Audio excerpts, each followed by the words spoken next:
Okay. Good morning and welcome to the Joint Standing Committee on Education and Cultural Affairs. I apologize for the late start. I was stuck in the weird land of chasing down Zoom links and trying to get started. And while I was sitting in umpteen million Zooming, spinning waiting rooms, I thought of a quote rather than a poem that I wanted to share with everyone. That's one of my favorites about technology. It's from Douglas Adams.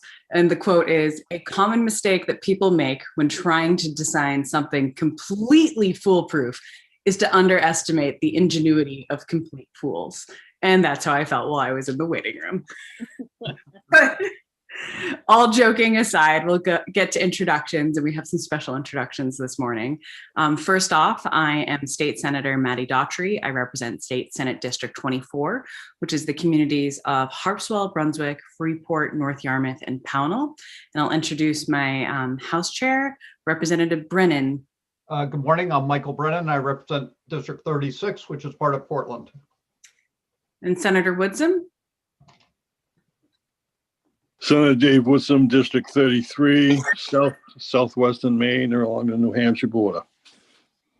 And then Senator Rafferty is Labor Committee. You'll see as we're going through, we're especially in the height of other members having bills in other committees. So if you see people jumping in and off of the YouTube stream, don't take offense. We're all running between our different bills virtually. And here's hoping no one else gets stuck in waiting rooms.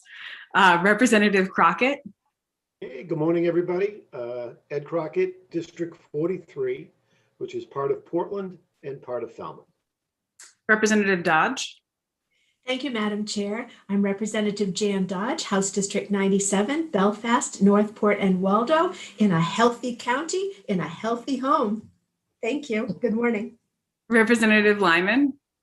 Good morning, Representative Sheila Lyman, District 74, which is J. Livermore Falls and part of Livermore. And Representative McCrae. Yes, good morning, everybody. Here I come to you from the Great White North up in Aroostook County. I'm in Fort Perryville and I represent District 148 up here. Thank you. Representative Millette. Good morning, I'm Representative Rebecca Millette. I represent House District 30, which is most of Cape Elizabeth. And I'm sorry, you just kind of caught me a little off guard because my daughter's flatmate has tested positive for COVID. And so I could appreciate everybody's prayers for those young people. Thanks so much. Definitely. We'll definitely keep them in our thoughts and prayers, and all fingers and toes crossed on that one. Representative Roach. Good morning. Representative Tim Roach from the deep south of Wells, Maine. Representative Salisbury. Good morning. I'm Sue Salisbury, and I represent House District 35, which is part of Westbrook, and which is where I am reporting live from. And Representative Sampson. Good morning. Live from Augusta, I'm Representative Heidi Sampson, representing the good people of House District 21. That's Alfred, Limerick, Shapley, Newfield, and Parsonsfield. And Representative Stearns. I promise one day we'll flip the order. I'm not offended, Senator. Thank you. My name's Paul Stearns. I represent House District 119, which consists of a dozen towns in the unorganized territories of Piscataquis County. And we are very ably assisted this morning by our incredible committee clerk, hero of saving people from being lost in the interwebs, Sam Baker. And then I will introduce our OPLA analyst, Hillary Rissler, with a very important new introduction. Yes, good morning. As I mentioned last week, my former co-staff, Lucia Nixon, was hired as the director of OPEGA. And so we are getting assigned a new co-staff who is with us today, and his name is Sam Seneft. And he, during the 129th legislature, was staffing the IDEA committee. So he knows Senator Daughtry and Representative Crockett and Representative Millette quite well, but I'll let Sam just introduce himself briefly so that you can match a name to a face. Hi, nice to meet you all, and I'm really honored to be here. My name is Sam Seneft. As Hillary said, I staffed IDEA last year, and this year I will be moving off of IDEA and helping Hillary out with this committee, and I am also co-staffing Judiciary. And I am an attorney by background and also some a master's degree in public health. So thank you so much, and thank you for welcoming me to committee. Thank you, and it's great to have you join us, Mr. Seneff. Representative Crockett has something you'd like to say. Yes, I think everyone should take note that Sam is rocking the best COVID beard that I have seen. He didn't sport that in the IDEA committee 2 years ago, and it was the first thing I noticed when I saw him when I was testifying on IDEA yesterday. So looking sharp, my man. Thank you. With that, we do we have any other announcements before we jump into work sessions from anyone on the committee? I just want to briefly add, as anyone who knows who's been on education, when you have a committee with multiple co-staff, sometimes it's hard for you to remember who has what bill. Just email both of us and we'll take care of you and we'll point you in the right direction. Wonderful. Thank you and welcome. We're excited. And Representative Brennan? no, just to remind you in the committee, I do have a bill I got to do that I'm supposed to present in labor at 10 o'clock. Which leads me to my next statement, which is due to other members' bills, we're going to try to go through Representative Brennan's bills really fast. So I think what we'll do for an order right now is LD 278 followed by LD 138. And then I will check in with the bill sponsor, Senator Pouliot, on LD 127. It wasn't quite clear what time he would be available. And then we're going to take LD 84 and LD 293 together, if that works for everyone. So let me bring back the interim gavel. So with that, we will open the work session on LD 278. Ms. Rissler, if you'd like to take it away. Oh, you're on mute. All right, just setting up my screen for sharing.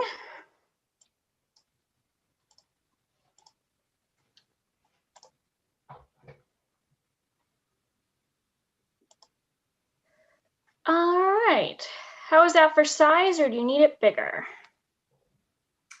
Looks fine to me. Does it work for everyone else? All right, not hearing anything. So this is LD 278, which is an act to establish a process for the consideration and implementation of changes to mandated instruction or training for students. This bill establishes the review committee on proposed legislation as a board with minimal authority and provides that members are not entitled to compensation. It requires the joint standing committee of the legislature that considers proposed legislation that would establish or substantially expand mandated instruction or training for students in elementary or secondary school to hold a public hearing on the proposal and then either vote to request that the Commissioner of Education convene the review committee to review the proposal and report to the committee by a specific date chosen in consultation with the DOE. Or the committee could vote to just hold a regular work session and vote on the proposed legislation as any other normal bill. It requires the Commissioner of Education to appoint those review committee members, which would include teachers, administrators, and content specialists within the Department of Education, as well as a representative of an association of statewide curriculum leaders. And it would also require the review committee to invite the sponsor of the proposed legislation to participate in its evaluation. It provides that as part of the evaluation, the review committee would need to analyze the positive and negative effects of the proposed legislation, as well as any costs to implement the proposal. And it requires the Commissioner of Education or the Commissioner's designee to present the final report of the review committee to the committee based on that date that has chosen in consultation with the department. So the committee heard some testimony during the public hearing. Proponents of the bill testified that the bill will help committee members understand whether proposed mandated curriculum is already taught, the value of teaching it, and if valuable, the structure needed to put in place to prepare teachers to teach the subject. That establishing a standing review committee would enable the legislative process when applied to curriculum and training mandates to be in sync with the already established process for reviewing and updating the main learning results. That this process will help address concerns that as new legislation is brought forward, requesting additional standards would be mandated without replacing anything, and that some proposals may already exist in another content area of the main learning results. that this approach to reviews of curriculum mandates would give a fair analysis of whether the proposed addition is needed or feasible. And then the main school superintendents and main school boards associations suggested explicitly adding a superintendent and school board member to be members of the review committee. There was testimony in opposition to the bill, which is that while acknowledging the challenge of curriculum mandates, a more complicated and cumbersome process is not the solution, and that the review process should be happening in the education committee and not in an extra process or middle step with the Department of Education. You did not get any testimony in the neither for nor against. So some quick background information for you. As mentioned during the public hearing, this was a bill that was brought forth during the 129th legislature second regular session. At that time, the committee unanimously voted off to pass as amended, and that amended version is what's in front of you today. It was passed to be enacted in the House and Senate, but was pocket vetoed by the governor. This bill in form and format was based on a similar procedure that's actually established in Title V, Section 12015, and I'm not going to read through this whole thing for you, but I did want you to see it. It's not a completely new process, but it's one that is based on the Sunrise Review for proposed legislation that would establish a board to license or otherwise regulate an occupation or profession not previously regulated, or substantially expand regulation of an occupation or profession currently regulated. And there is a link to that criteria here if you want to look into that further. So at the end of the public hearing, there were some questions that came up regarding the historical perspective of mandated curriculum, some questions regarding constitutional issues of whether who's responsible for developing curriculum, as well as requests for information on curriculum areas that are currently mandated in state law and how those occurred. And I'm going to try to go through that relatively briefly for you. I'm actually going to start with, I think it was Representative Stearns, your question about curriculum development as a function of the federal, state, or local government. So as you all know, generally speaking, education has been delegated to the states as opposed to the federal government. And this really comes in part from the 10th Amendment, which provides that the power is not delegated to the United States by the Constitution, nor prohibited by it to the states, or reserved to the states respectively, or to the people. And since public education is not mentioned as one of those federal powers, it has historically been delegated to local and state governments. Here in Maine, and I provided the provisions of the Constitution for you. So in Article 8, Part 1st, Education, the Maine Constitution does provide that the legislature shall require towns to support public schools. And that's further codified in statute, dividing the state responsibility for public education, which provides that the legislature shall enact the laws that are necessary to assure that all school administrative units make suitable provisions for the support and maintenance of public schools, but also the local control of public education, which is that it is the intent of the legislature that the control and management of public schools shall be vested in the legislative and governing bodies of local school administrative units. However, that is so long as those units are in compliance with appropriate state statutes. So getting into some of the historical perspective on the federal and state and local issues, is that although historically education was delegated to the states, there has been a growth in the role of the federal government in education over the years. It's really started sort of in the 1960s, 1970s, where there was an increased role regarding equal access, such as civil rights, Title IX, anti-discrimination legislation. In 1980s, when Congress actually established the Federal Department of Education as a cabinet level agency. And then in the 1990s, there was really more of a push for more federal involvement. And then of course, as you know, the enactment of the No Child Left Behind Act in 2001. And I think it's fair to say that that was not particularly popular in certain parts of the education community. And then in 2009, there was the Race to the Top. There's a competitive grant funding provided by the federal government, which was promoting some of those common core standards. So standards education in Maine specifically. Standards-based education Maine really began in the early 1980s, which was the origin of what is now referred to as the system of learning results. The legislature authorized the formation of a statewide educational assessment program to begin in the 85-86 school year, which was to include a process for continuing education of state education goals and the development of educational policy standards and programs. Although many statutes have been amended since, those reforms in 1984 contain most of the curriculum mandates and graduation requirements that are still in statute now. For example, some of the school approval requirements, also mandated instruction in American history and Maine studies. And there's actually a computer instruction mandate currently in statute, section 4724, and that was enacted around the same time, as well as some of the high school diploma requirements, which are in section 4722. A series of education reforms initiatives followed. In the 90s was the advent of the Task Force on Learning Results and the development of the system of learning results that I'm not going to go into much because you already had that presentation last Friday, but I did want to mention that. And then of course I would be remiss if I didn't also mention, of course, in the 125th legislature was the enactment of the proficiency-based diploma standards, which are no longer mandated. There have been a few mandates enacted since. One of them I have to mention is agricultural studies. And I mention that because your good Senate chair may have been the proponent of that bill. But what you'll notice about agricultural studies in statute is that it's not actually mandated. It's a permissive statute. It provides that these studies may be taught.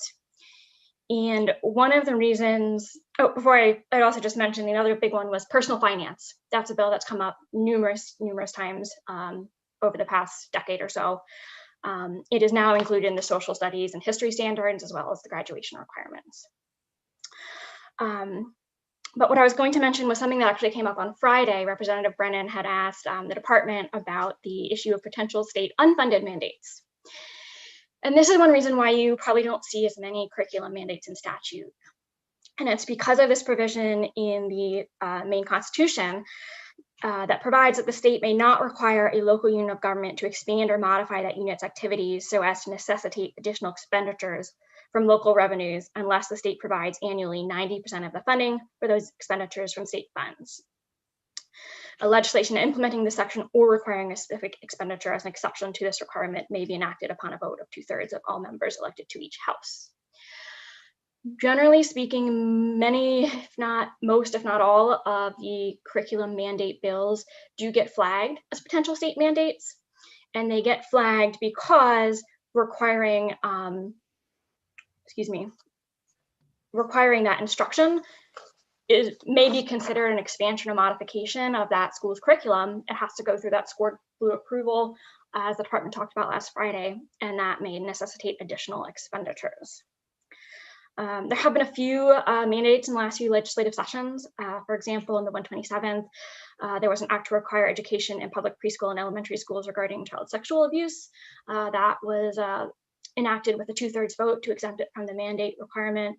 And actually last session in the 129th, there was a bill that on traffic safety education that ultimately died upon conclusion, but the committee and the legislature had voted to fund that mandate at 90%.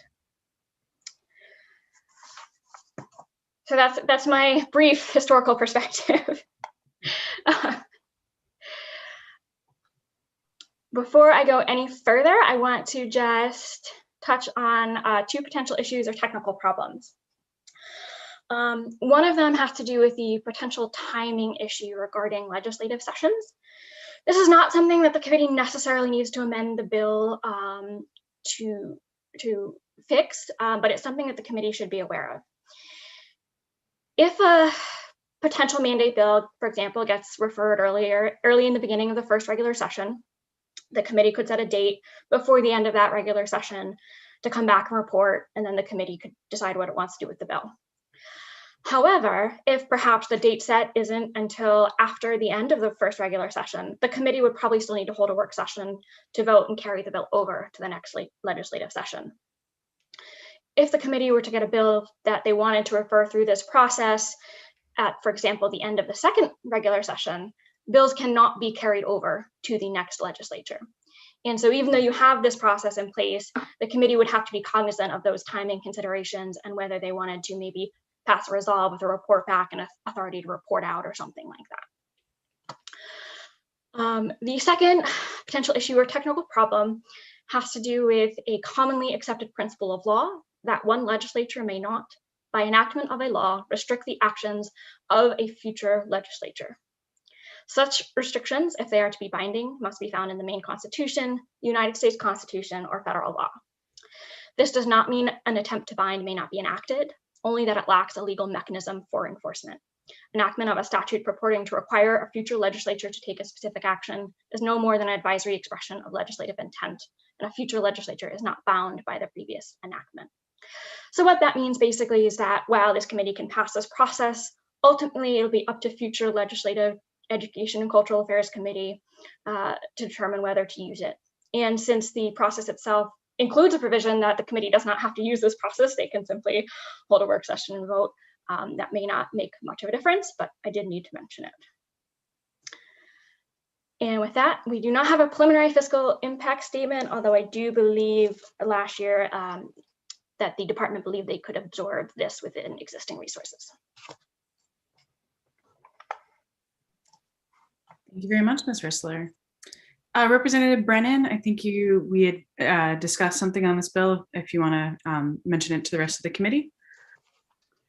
Well, there was some discussion actually with you, Senator, about the composition of the review committee and how that membership was appointed and whether or not it was ultimately consistent with some of the things that we wanted to accomplish. So taking that into consideration, there was some discussion about tabling this bill until we had an opportunity to work through the composition of the review committee. Agreed. And I'll share just with the committee that I had some concerns about the makeup of the committee and how that would work, and think this is one of those bills that required sort of a bigger conversation and maybe a little more feedback. So we discussed tabling it, but would be curious, Representative Brennan. Well, I'd be more than happy to work with you, Senator, to try to tighten up that process and to have the review committee be more reflective or more robust. So hopefully we can do that in short order and then continue to have a discussion about the bill with the committee. Absolutely. And I have to say, thank you for that incredible review, Ms. Rissler. That was absolutely thorough. And I have to say, we have another bill sponsor coming before us in a little bit, who Senator Pouliot's pet project was getting that financial literacy portion in. So we can tease him about his curriculum mandates as well. But that being said, would anyone? Well, I would move to table LD 278. Do I have a second? A second from Representative Dodge. Well, it's a non-debatable motion. All those in favor of tabling this bill? I have Representative Dodge, Senator Daughtry, Representative Sampson, Representative Stearns, Representative Brennan, Representative Lyman, Representative Salisbury, Senator Woodsum, Representative McCray, Representative Crockett, Representative Roach, and Representative Millett. It is unanimous of those present and voting. Representative Dodge, do you have something to add? Thank you, Madam Chair. I just have a question of Ms. Rissler. Is it possible, have you sent a copy of that summary so that we could have it, please? I have not. I would need to do some work to make it presentable for your in writing. Oh, okay. I'm happy to work on that, but it may not happen immediately. Representative Stearns. Okay, thank you. Thank you, Madam Chair. And Hillary, I would echo the accolades. That summary was outstanding. I like the idea of this, what Representative Brennan's trying to do. It certainly is a tremendous idea. However, I'm wondering if we, when we take this up again, now that we've tabled it, if we shouldn't use this as a tremendous opportunity to protect teachers in the classroom a little bit, and just, let it be known that when folks bring things to the legislature that want to change curriculum, not standards, but curriculum, that they're in the wrong venue. It is so disheartening for a school teacher to be handed how they have to teach a concept rather than let them use their own imagination and their own ingenuity to teach that concept. So I really get what the good representative is doing with this, and it's sort of a filter on these things, if you will. However, maybe we want to go even further with it and be more bold and say this is not the venue for curriculum matters. However, it is a good place for standards. If something's not included in a standard, bring it to the department's attention so that during their regular review, they can fix it, or maybe on an emergency basis. So I just throw that out there. Representative Sampson, and then Representative Dodge, do you still have your hand up? Okay, so Representative Sampson and then Representative Dodge. Thank you, Madam Chair. And I do have to, because I did ask for Hillary to give us a historical perspective. That was outstanding. And when you do get a chance, Hillary, and there is no rush, but I think this needs to be in the record, what you shared. It was very comprehensive. I am very impressed. Thank you. Representative. That happened. Thank you, Madam Chair. I would echo Representative Stern's thought pattern or flow and continue that with the need for public education on this, not just about protecting teachers within the general realm of whatever, but to broaden that so that that's particularly why I was hoping I could have Ms. Risler's comments. Constituents ask. And I wish that perhaps even the Department of Education could help spread the word about the proper chain of command for the things people are asking about. Thank you. Thank you. And I guess Ms. Risler, as everyone said, absolutely excellently well done. And I guess the homework assignment for everyone is sort of take the comments today, think about what you'd like to see, and we'll definitely loop back. We have scheduling today, so we'll try to get this on the calendar and we can try to take a bigger bite of the apple at the next work session. So with that, I will officially close or table LD 278.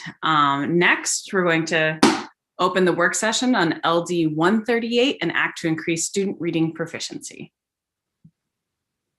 And those for folks, while Hillary is popping that up, just to let folks know, after we do this bill, we'll be going to LD 127, and then we'll be taking LD 84 and LD 293 together. All right, this one's going to be a little bit quicker.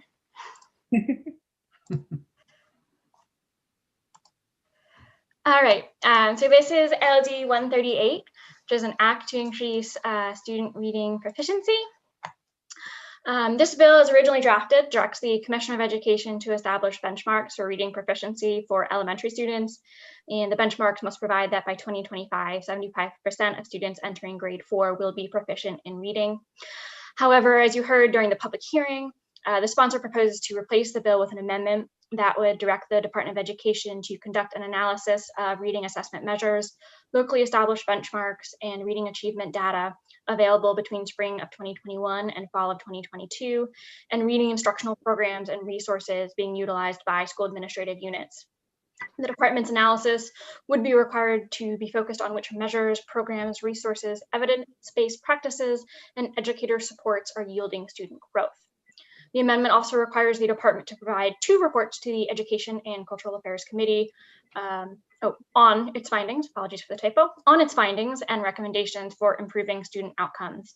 The first report would be submitted January 1st of 2022, and the second report would be submitted December 1st of 2022. The committee heard the public hearing that proponents of the bill who were testifying specifically in support of the amended version of the bill, that the ability to read is a fundamental skill, and that if a student falls behind, the student may never recover. The proposed amendment is a result of the collaboration with stakeholders. Suggested reading benchmarks for the kindergarten to grade 3 grade span was published in 2000, and this amendment will update that work.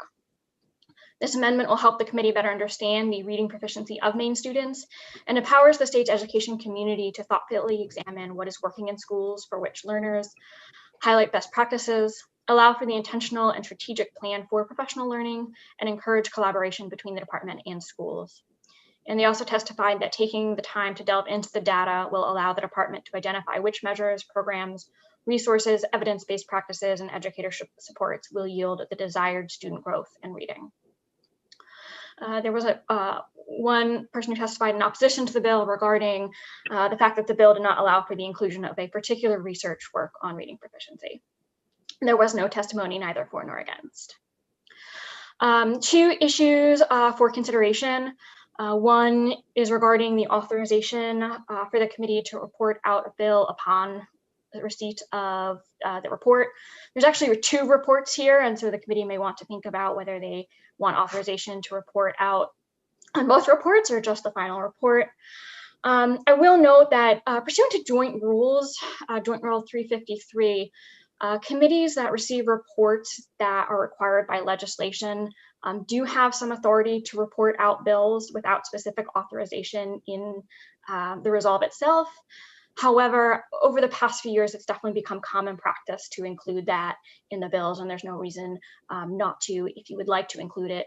It certainly doesn't require the committee to report out a bill if the committee doesn't want to at that time. The other point of clarification I wanted to raise was just that the bill includes, and I'm going to scroll down to the proposed bill here, is it includes that the first report includes its findings and set of recommendations for improving student outcomes in reading, but doesn't really specify what's actually would be required to be in the second report. And perhaps the intent was it just to be an update on the first report's work, but I do think that might be worth clarifying if you want to move forward with the proposed amendment. The committee had asked for some resources from the Maine Curriculum Leaders Association on literacy best practices. I believe you got those in your emails earlier this week, but they're also attached to this bill analysis with some links as well.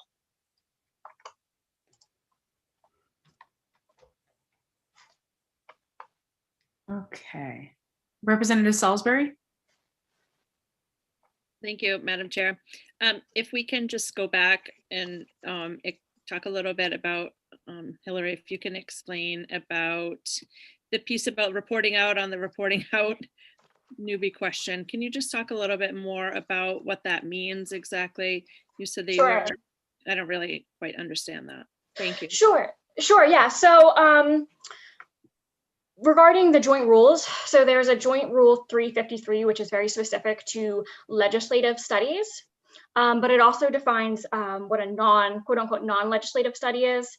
And that's any group of individuals directed by legislation to report back to the legislature on any issue, but is that not otherwise a legislative study. Legislative studies are usually the ones that maybe have 4 legislatures, like on a task force. So this would be sort of a non-legislative study.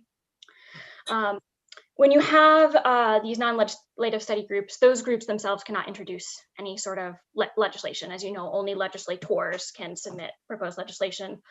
Departments can submit legislation as long as it's presented by a legislator, and then of course the governor can submit legislation, but none of these groups can.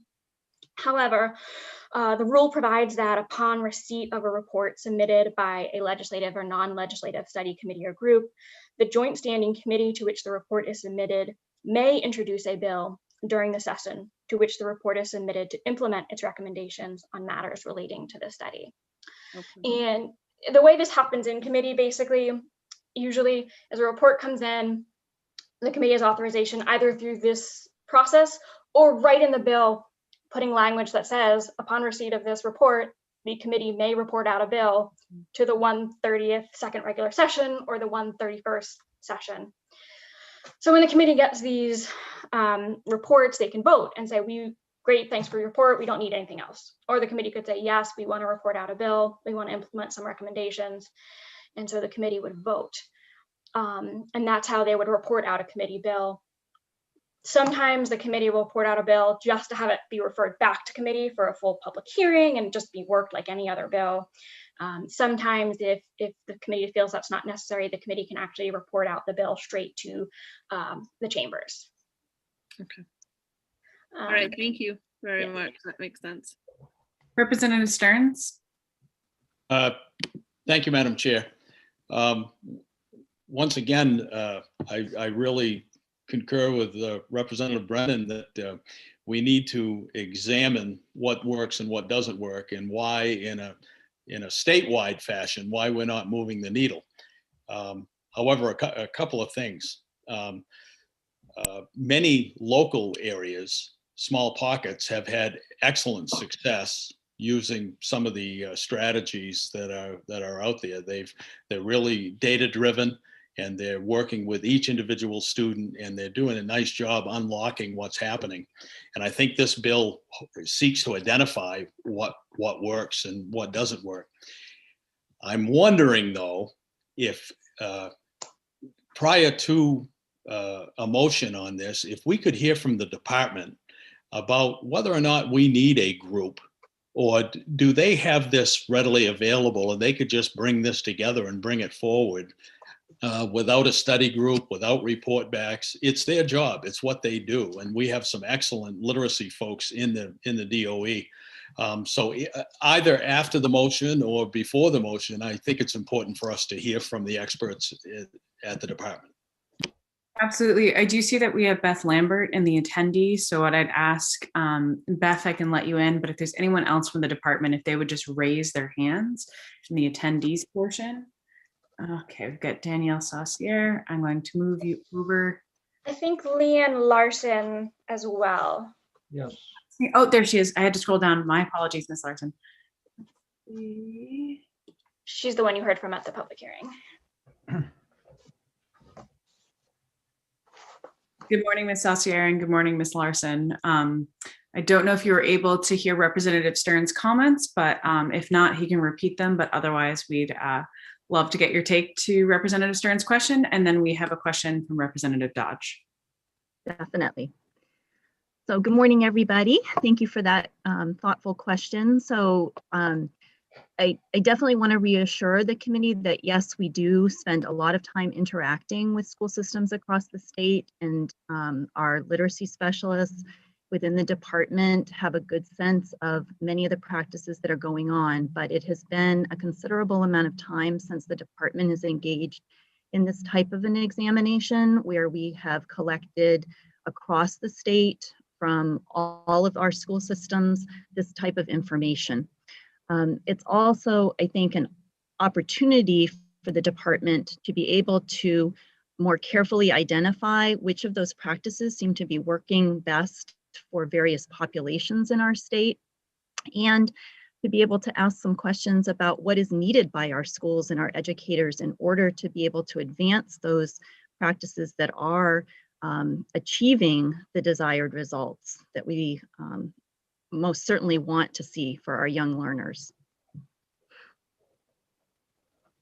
Thank you. I don't know, Ms. Saucier, did you have anything you'd like to add, or? Nope, I'm all set. Thank you. Of course.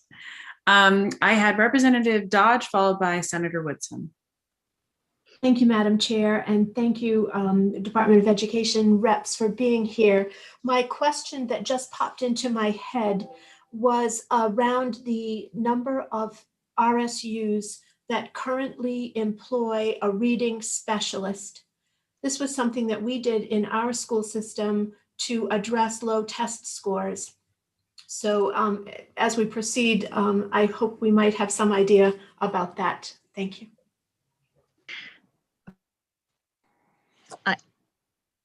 I think that that's an excellent piece of what we can include in this particular study. We certainly have a good idea of how many certified literacy specialists and coaches we have in our state through our certification system. That does not always mean, though, that they are employed in those positions within our schools. So that will be a question that we can certainly ask about. Yep. Thank you so much. Senator Woodson? Thank you, Madam Chair. Ms. Larson, Could not the department do this on their own? Do they have to be told that this needs to be done? I think the department could definitely do it on its own. I think because of capacity that the department has, we have to be selective in the various work projects that we take on from time to time and try to balance that out. So being directed at times to be able to engage in this level of analysis is often helpful to our ongoing work. And you know, this will definitely be an undertaking, and it's a piece that I think we will need to do in coordination with some of our partner organizations that have been also in support of this particular analysis. Thank you for that understanding. Mm-hmm. I have Representative Lyman. Thank you, Madam Chair. As a teacher not long out of the classroom, I guess I was curious to know more about how this would initiate changes for prompt and reading proficiency, different from what we're already doing. I came from a district that we were deep in the units of study with reading and writing, and teachers college and professional learning communities where we were continually, weekly, sometimes daily, looking at student assessment data. Our school improvement plans reflected goals for every one of our students with 80% or greater reaching the proficiency for reading expectations. And I mean, our work that was huge priority. And the changes that we saw were incredible. And we were working with professionals in the state and out of the state. And it was ongoing, intense work based on, you know, what we were working for locally. So I'm really curious about how this makes that different. Thank you. So I think that the example that you just shared is a wonderful example of how a school system can really emphasize and put a strong focus around literacy achievement. That may not be the case for every school system in the state. And it may be that for a period of time, they've been working in other areas to really target and shore up other parts of their curriculum. Literacy may not be that area, or they may not have had individuals who've been able to lead that work as well for them. So I think part of the attempt in this analysis is around helping to identify those school systems in the state with very strong practices and connect them with other parts of the state who may need to know more about what some of those best practices are.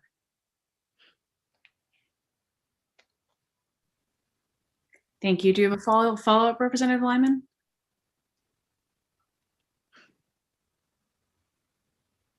I guess not at this time. Thank you.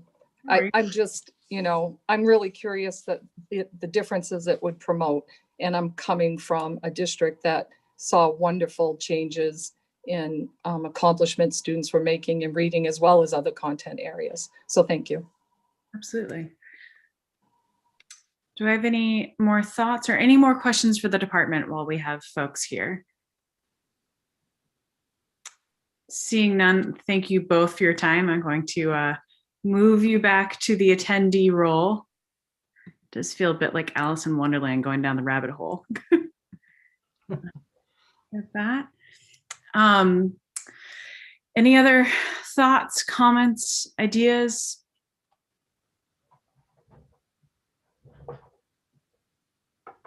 A lot of blank stares. Representative Stearns.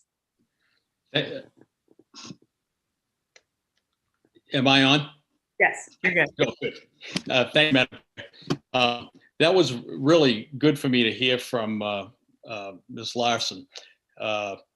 And I have a good degree of empathy with the understaffing and the various initiatives. You know, why I get it. Why can't you just go ahead and do this on your own? Well, it is sometimes helpful. I guess what I'm trying to say is I'm going to be willing to back this bill because my belief that students being on target for literacy by grade 3 is by far one of the most important things that we can do. And if the legislature can put that at the top of the priority list, then we should. I really respect Representative Lyman's perspective from a district that's doing a great job with it. And we have many of those. And I don't think, I hope that the department, when they employ this study, they won't try to add one more thing for those districts to do that's working, but they'll learn from those districts and share that with other people in Maine to bring the state needle up. So I really appreciate the input from the department on that. Thank you, Representative Stearns. Representative Sampson? Thank you, Madam Chair. So I have a slightly different perspective. I think, first of all, we've also, one of the things that we experienced, especially last session, was that we gave the department countless studies, and we ended up with report backs last session that were less than stellar. And it was a clear demonstration that if we keep throwing studies at them, it just keeps them from being able to do the job that they're supposed to do. And so my view is the department, I mean, you have literary specialists. Yes, I need linguist specialists right now. They should already know what their task is. And I don't see why a study is going to encourage them to do a job that they already know needs to be done. And they're supposed to be in contact with all the school districts. And Representative Lyman gave a great example. I mean, we're supposed to have these incubations of innovation around the state. The department should be plugging into that. And I don't see why we need to be adding another layer of bureaucracy or a study onto them when this just seems to be obvious. So I will not be supporting this. Thank you. Thank you, Representative Sampson. Do you have any other thoughts, comments? Anyone ready to make a motion? I'll make a motion. Representative Brennan? Thank you. I'll move ought to pass on LD 138 as amended. And obviously the amendment that was presented at the public hearing. And I would also ask to include language allowing the Education Committee to report out a bill next session. I would second that. We have a motion of ought to pass as amended on LD 138 with a second from Representative Dodge, and ought to pass as amended. Any further discussion on the motion on the floor? Ms. Rissler? May I just clarify on the motion? Do you want the authority to report out a bill on both reports or just the second report? On the first report. On the first report. Right. Okay. And then do you want to add anything or clarify anything as to the contents of the second report? Well, I think the I don't know if you mentioned it, Hillary, or the department, but the idea would be, in my consultation discussion with the partners and with the DOE, they would have the report that would allow us with some recommendations in January of next year, and then they would continue the report and finalize that by December of 2022. Okay. That's all I needed. Thank you. So any further clarifying questions or comments on the motion before us before I call the vote? Seeing none, all those in favor of ought to pass as amended. I have Senator Daughtry, Representative Salisbury, Representative Stearns, Representative Brennan, Representative Dodge, Representative McCray, Representative Crockett, Representative Millette, and Senator Woodson. All those opposed? I have Representative Sampson, Representative Roach, and Representative Lyman. And Sam, what does that give us for numbers? It's 3 to something. Senator, I think it's 3 to 9. So with that, LD 138 passes with said numbers prior discussed by Sam. Apparently I need math proficiency this morning is what I'm missing. Just a quick question, Sam, did you get the second? It was Representative Dodge. Thank you. Yes, Representative Dodge, yeah. And those voting in opposition to the motion, was that a vote for ought not to pass? Yes. Thank you. Yes. Well, I just want to thank the committee for paying attention to this issue. I think it's very important, and I'm very excited about having the opportunity to work with the department and the partners on a report next January. So thank you. Representative Brennan. Representative Stearns, did you have your hand up? Okay, all set. So with that, I will close the work session on LD 138. And up next, I'll open the work session on LD 127, resolve to establish a pilot program to provide grants for professional development in computer science instruction. Ms. Rissler, if you take it away.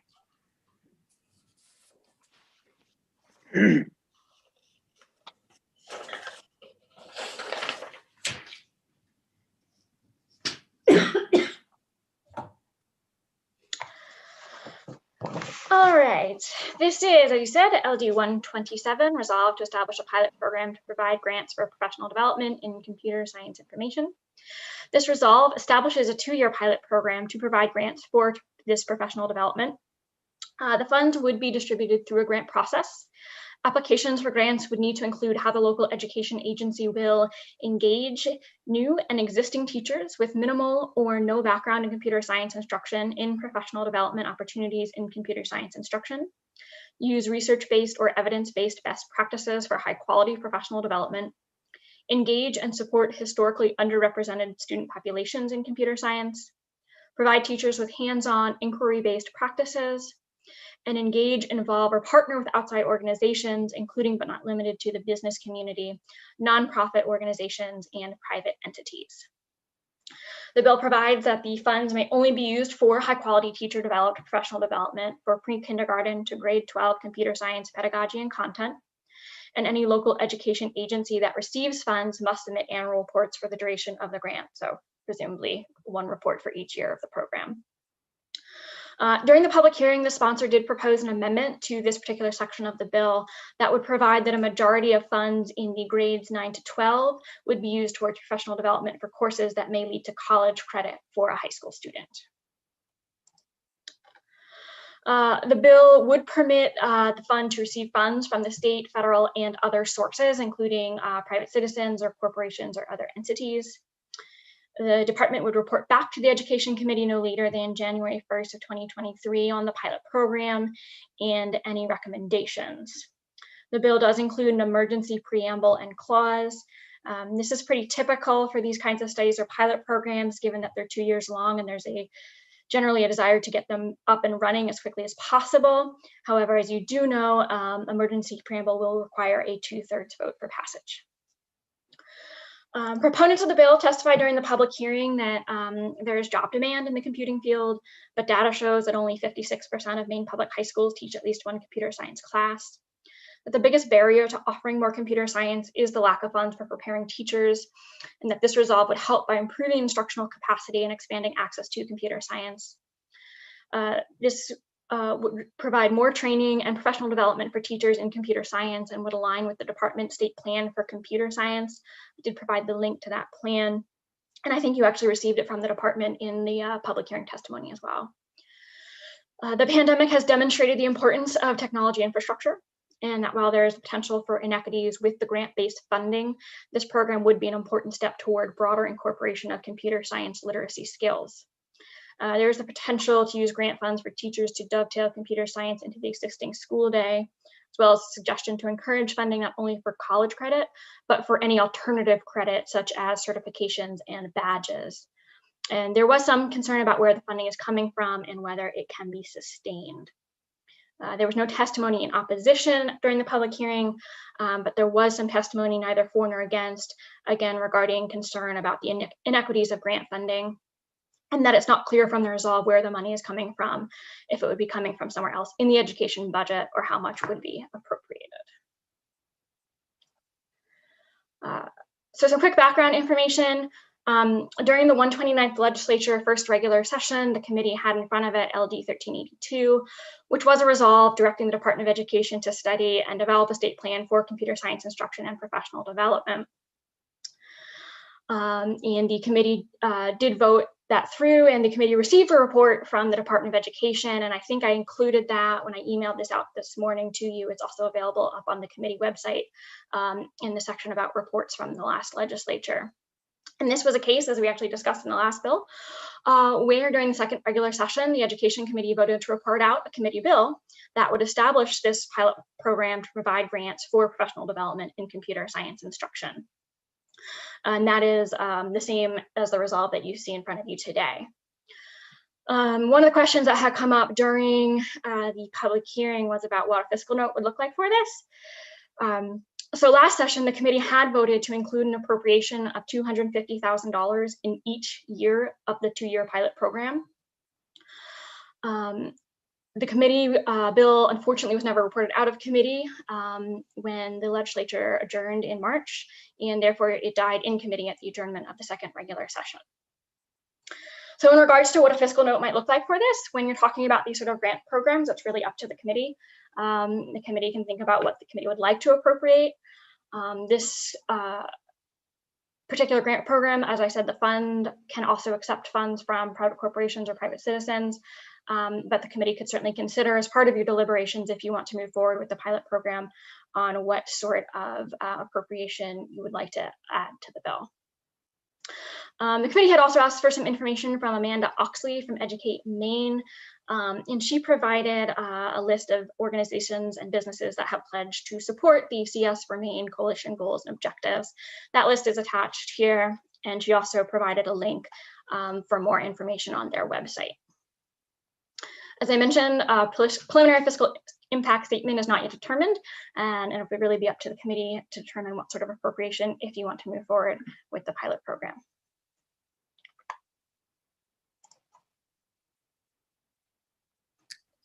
So I have Senator Woodson with a question, and we also, just so folks know, we do have Senator Pouliot, the bill sponsor, with us as well. Thank you, Madam Chair. Hillary, maybe you can answer these two questions or concerns. There doesn't seem to be any limitation on who will receive the grants. My concern is that the grants be granted to school districts that in fact need the opportunity to present this training, not to school districts that already have programs and maybe willing to improve or expand. Am I reading the bill proposal that there is no limitation on where the grants can go? And secondly, they have been provided a list of industries or business that are willing to fund these grants. Do we have any idea how much money is available? I'll answer the second question first. I do not know how much money is available. I don't have any information for you on that.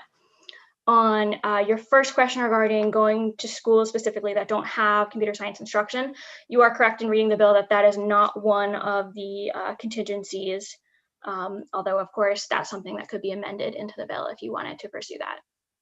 Well, that's a huge concern of mine. I'd have trouble supporting it if it's not targeted a little more. Representative Crockett, followed by Representative Stearns. Yeah, thank you, Madam Chair. A question on the 250,000 that was part of the bill last session. That would have been the amount that the state kicked in. Is that correct? Yes, that is correct. Since we don't know what the public is willing to contribute at this time, I'm not sure what the magic number for the state is this time around, but maybe we can build a number up to matching what we get from the public side. So if we're comfortable with the 250,000, call it a match from the public side. It puts a cap on our 250, and it puts a little bit more emphasis on the public contribution drive. Just a thought. Thank you, Representative. Representative Stearns? Thank you, Madam Chair. I thought I read in the description that it was pretty clear on the description to the grants that they would go to underfunded areas, or was that just in the soft description and not actually in the statute? There was some pretty good language there, I thought. So this specifically provides that what the application must address, and I'm just sort of reading it to make sure I'm not missing anything.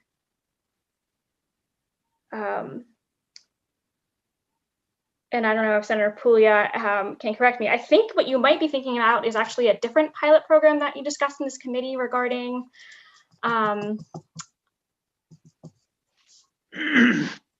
not going to come up with it for a moment, but I don't think this bill currently has anything regarding lowering. What was it that you just had up on the screen share a moment ago? Sure. I can share that again. So this is that the applications for the grants would need to include how the education will engage new and existing teachers, use research-based and evidence-based practices, engage and support historically underrepresented student populations, provide teachers with hands-on inquiry-based practices, and engage, involve, or partner with outside organizations. Okay, thank you. I would agree with Senator Woodson that maybe that language needs to be a bit stronger. And if I can, Madam Chair, my follow-up on the fiscal note on this is I believe, as does Senator Puglia, that this is critical to the state of Maine. We have enormous opportunities for computer science, well-trained people, well-skilled people in that area in the state. A tremendous need, and they're very high-paying jobs. However, that appropriations table, the way I see it, is starting to sag to the point where that's going to be hitting the floor here in another couple of months. And I want to make sure, I would love to make sure that this vehicle is in place to get those grants going and to access those public funds that would come in. So again, I'm like Representative Crockett said, I'm not sure what the magic number is or how to do that, but we want to make sure that when our appropriators get to that, they don't say, boy, there's a great big chunk of money that we can set aside and wait till next year. Excellent point. Thank you, Representative Stearns. Representative Millett? Thank you, Madam Chair. I'd like to hear from the sponsor as to what he envisioned, how this was going to be funded. Thank you. Read my mind. I was actually just about to ask Senator Pouliot if he would like to chime in. So welcome, Senator Pouliot. Thank you, Senator Daughtry and members of the committee. I was actually going to utilize some STEM education to fire up and create a 3D printer to print money to pay for this. That's what I was going to do. Seriously, it's about priorities in the Appropriations Committee. And I would argue that this type of education is fundamental to the success of, students in Maine moving forward, although there will be many other people standing in front of the Appropriations Committee making the same case for those issues. I do think that there are opportunities here for us to create some synergies with other organizations that may look at doing public-private partnerships in terms of funding with this. So we could establish this as more of a match grant as opposed to just a straight grant without kind of matching funds. So to pull more resources, perhaps from the private sector into, education to help fund, the K-12 system. So I do want to be clear as well, as some mentioned about, concerns regarding the wording of, the grant application and so forth. It's very important. I think that rigor is at the top of the list in terms of, what's being delivered for content in these programs, and that we're making sure that these resources, which are going to be very limited, are going to districts that may not have offerings for their students first, because it's really, in my mind, is more about access and also equity in terms of, content rigor. So, I'm hoping that through, and if this committee wants to tighten up language on, the grant application and what that might look like, I'm completely fine with it. I'm hoping that, we can find a way to get to a unanimous report. And at the end of the day, it's really just about making sure that students in Maine have increased access and equity in their computer science learning experiences. So Representative Millette, do you have a follow-up? Yes, I do. Senator Pouliot, I'm still waiting to get an indication as to what level do you think the committee should report out for a appropriation that will be matched up to by private and nonprofit entities. Sure. I think in terms of an amount, if we were looking at on the order of 500,000 over the biennium, that would be, I think, a great first start. So I have Representative Brennan, followed by Representative McCray, followed by Representative Dodge. Thank you, Madam Chair, and thank you, Senator Pouliot, for bringing this forward. I have a question that's similar to Senator Woodson, and if I were to read the bill, it may be that the community college could apply for money and then have a course on computer science and have teachers come to it. So if we really want the money to go to, if we want the grantees to be local school districts, we probably should specifically say that in the bill, that that they're the ones applying, and then they're selecting their teachers for whatever is appropriate in terms of the educational. The second thing is, I don't have a problem supporting 250,000 a year as an appropriations, but we could also set this up in a way that if in fact the appropriations were not given, that this would still exist in law, and you would have the opportunity to get money from the federal government, private grants, or other places to support the program. So I think going forward, we just want to make sure that if in fact there's not money from the legislature, that there's still an opportunity to keep this idea and allow it to go forward using other resources. Senator Daughtry, if I may. Go ahead. Representative Brennan, I completely agree with you. In fact, I've spoke with a number of stakeholders in advance of this bill coming forward and shared with them my sentiment about the challenges regarding our fiscal environment right now this session, and we all agreed that it was still worth bringing this forward because first, there could be a way that we could get this funded, possibly it could happen, but short of that, this discussion needs to be had at a higher level than just within the department. And I know the department's doing great things. It's encouraging to hear that they have a CS position now.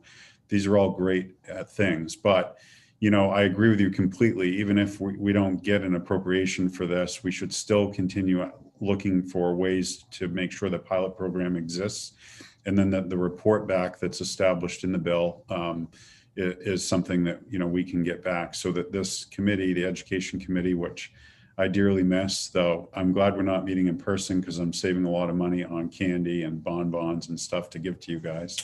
it really, I think it's important that we're furthering this discussion. And I know that you all do as well. So I agree with your sentiment, Representative Brennan, and I'm certainly open to making an amendment to that effect, or having you make that amendment, so that we can, make sure the program doesn't just go away if we don't get it funded. Frankly, that's what happened last session. I have Representative McCray, followed by Representative Dodge. Thank you, Senator Daughtry, and thank you for bringing the bill forward, Senator Pouliot. I wholeheartedly support everything that's been said here this morning. I really just want to emphasize what Senator Woodson started off with, and then Senator Pouliot kind of chimed in supporting it. I think that somewhere in the grant application, priority ought to be, and this has been said, but I just want to put my stamp of approval on the fact that it needs to have on a needs basis, programs that are not really there yet, get some kind of priority numbering or grading when the grant process comes out. Districts that are found unable to do this would be a great opportunity to move that needle ahead. So I'm just in support of that. Thank you. Senator Daughtry, one of the things that we could do, perhaps, if the committee is open to it, and we're still kind of early in session, I've gotten a tremendous amount of positive feedback about this legislation and really no opposition to it. And I think what might be valuable, so that the committee doesn't have to figure this all out, perhaps it would be beneficial if this bill were to be tabled so that we could have stakeholders put together a mock or a draft grant application, which would articulate some of the concerns that Senator Woodson has raised and others about who essentially would qualify for this, and then bring that back to the committee. Unless you all feel like trying to figure that out on your own, I know you're perfectly capable, but I just thought that perhaps that might be helpful. And if not, then I leave it in your hands to come up with what those stipulations would be. Thank you, Senator Pouliot, and I think that's definitely something we can consider. I do have Representative Dodge, followed by Senator Woodson, followed by Representative Millett. Thank you, Madam Chair. I will try to articulate these questions appropriately.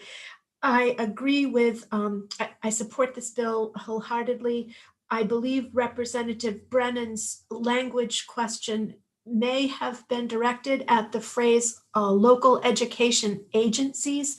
I have a question mark in my notes about that Senator Pouliot may be able to answer. The other question I had is around the possible contributors having some feelings about their contributions not directly benefiting them geographically. If they kick into a fund and then they feel they're perhaps not training workers that will benefit them, if the money doesn't stay in the general geographic area. I just throw that out as a question or possible concern. Wholeheartedly, we'll support this. Yay, let's do it. Thank you. Thank you, Representative Dodge. I have Senator Woodson, followed by Representative Millett. Thank you, Madam Chair. Good ideas, Matt. Good questions also by the committee. Our economy has got many barriers, and a big issue for business and industry is the shortage of skilled labor. And here's an opportunity for the private sector to invest in their own well-being, as well as the state's overall long-term economy. My fear of putting out a recommendation of $500,000 is going to scare the hell out of appropriations and a lot of other people.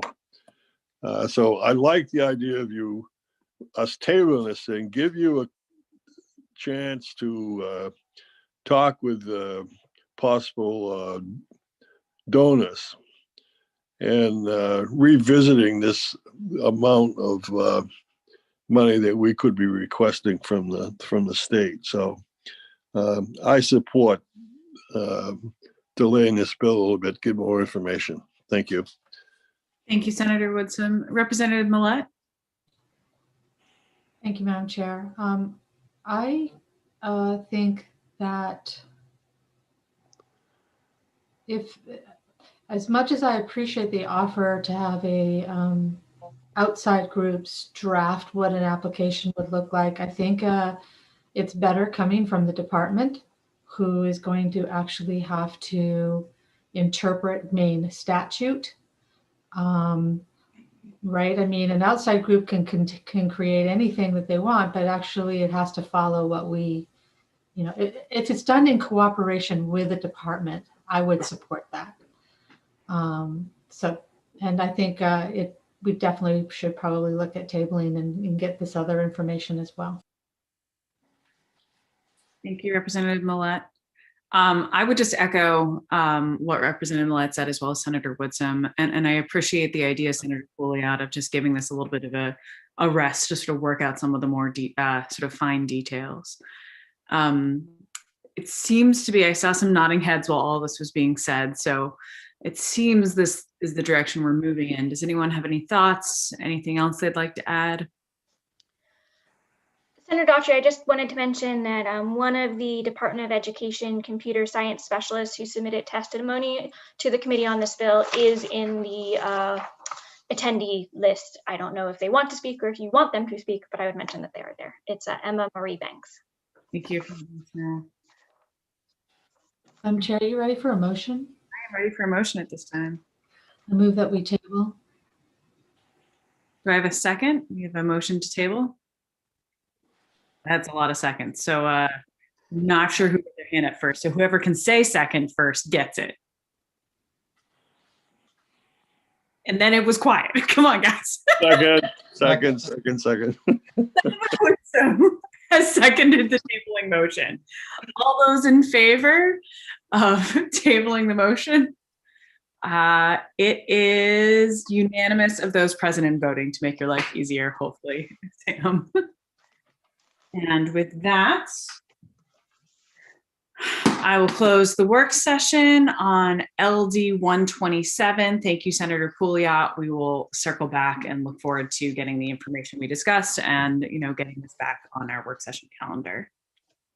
Okay, up next, I'm going to open the work session on LD 84 and LD 293. We did hear these bills together. So Ms. Rissler, I do think it makes sense to hear them together or work them together in the work session. And with that. Well, that is very fortunate because I only have one bill analysis for both of them. Perfect. All right, so as you said, this is LD 84 and LD 293, which are identical bills and which are both an act to increase the state share of the cost of health insurance for retired teachers. This bill requires the state to pay 55% of a retired teacher share of the premium for group accident and sickness or health insurance after June 30 of 2021, and it also removes some outdated language. During the public hearing, proponents of the bill testified that historically the legislature made promises regarding funding retired teachers' health insurance, but that did not happen after the recession, and that this bill specifically focuses on closing the gap in the state share between the recession and now. They testified that the health insurance costs for these retired teachers are consuming the cost of pensions. However, because MEA Benefits Trust transitioned their retiree healthcare program to a Medicare Advantage program, there was a significant savings for the state, and the state can move to 55% state funding without imposing a significant burden. And that this bill would help address a concern that the current percentage discourages teachers from retiring even though they may be ready, although there are also some concerns even by proponents that this could impact the current teacher shortage and make it worse. No one testified in opposition to the bill at the public hearing. And then neither for nor against, there was some concern about increasing a benefit for school staff when people in the community are working reduced hours or are out of work because of COVID. So some background information. This was a bill, I mean, it's come in multiple legislatures, but specifically to the 129th legislature. In the first regular session, the committee had in front of it LD 178. That bill at the time proposed to increase the state share by 5% each year until it reached 90% after June 30th of 2027. The bill was carried over to the second regular session because the committee at that time had heard that there was going to be some additional information regarding the benefits trust plans and wanted to wait for that information to make any decisions on the bill in front of them. And then second regular session, the committee heard about the new plan and had an amended version that looks like the one you have in front of you now. And the committee did vote ought to pass as amended. It was a divided report of 9-1. The bill was placed on the special appropriations table, and that is where it died upon the conclusion of the 129th legislature.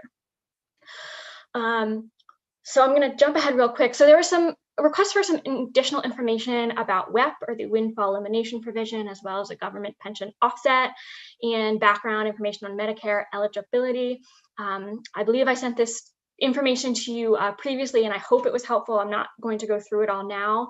However, I had reached out to Maine Benefits Trust, or MEA Benefits Trust, because they're the ones who really administer these plans and know these plans best. And I do believe someone from MEA Benefits Trust is here at the work session, or at least I saw them in the list earlier, if there are additional questions regarding some of those provisions. So I did pull the fiscal note from LD 178 from the 129th legislature so the committee could take a look at what that said. And this is similar, this is the same sort of data that John Kaczynski from MEA had given as part of his testimony. I know Rachel Tremblay up in OFPR worked very diligently working on these estimate costs. My only caution to you, of course, is that these are estimated costs that were done a year ago. And as Rachel, if you move forward with this bill, Rachel will need to do a new analysis on all these estimates, and some of these costs may change a little bit based on new information and new appropriations. But certainly any fiscal note would have that information for you, and I'm sure she'd be happy to come to committee at that time and help explain if there are any differences, and certainly if there are any drastic differences, we would let you know as soon as we knew that, so the committee would have all that information. I don't anticipate or expect that, but there's always a possibility. So the preliminary fiscal impact is not determined, but again, is expected to be substantially similar to LD 178. Thank you, Ms. Rissler. I do notice we do have Jennifer Kent in the attendees, who is exactly the person that you mentioned would be able to explain this. So if it's all right with the committee, I'd like to invite her in just to get that information that we had asked for. So Ms. Kent, I am promoting you, and Mr. Kaczynski from the same organization. Give you a chance to get settled. Ms. Kent, whenever you're ready, I'm not sure if you were able to hear the question, but we're hoping to get a little bit more clarification, and happy to repeat if need be. Good morning. Thank you for including me. I did hear part of the question, but if you wouldn't mind repeating it, I would certainly appreciate that. Ms. Rissler, if you want me to go ahead. Sure. Hi, Ms. Kent. So I'm the person you were emailing with over the past week, and I know you provided a lot of background information on the Medicare eligibility and premiums via email, which I had forwarded to the committee, but I think they're hoping here just for a little bit of a background on that Medicare eligibility and how that impacts the retired teachers in Maine. Sure, absolutely. So there was a point in time, I'm just going to pull up some information just so I'm giving you exact dates. But essentially, an educator had to have been employed as an educator prior to March 31st, 1986. Also, they never would have changed jobs since that employment date, and therefore they were never subject to Medicare withholdings. Now, just that in and of itself can make somebody not Medicare eligible, but it's possible that the educator could have worked in another position that was subject to Social Security withholdings. And in that instance, if they worked enough quarters, they would be eligible for Medicare in that way. Also, if they have a spouse that is eligible for Medicare, they can be eligible through their spouse. So we do have a population of members who, as far as you know, we can tell based on all of those things and the information that we've received from them, that are never eligible for Medicare. And let's see, I think I have some updated numbers here. I have lots of notes for you. So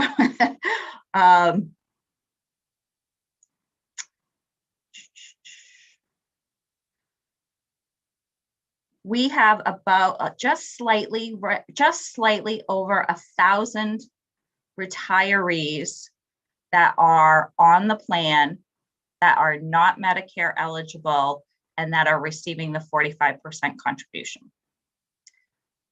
We have 965 what we call early retirees. So these are retirees that have not turned 65, but have retired prior to age 65. And we won't know if they're eligible for Medicare until just before they turn 65, when we send them information asking for their Medicare numbers and effective dates. And we do that 3 months prior to them turning 65.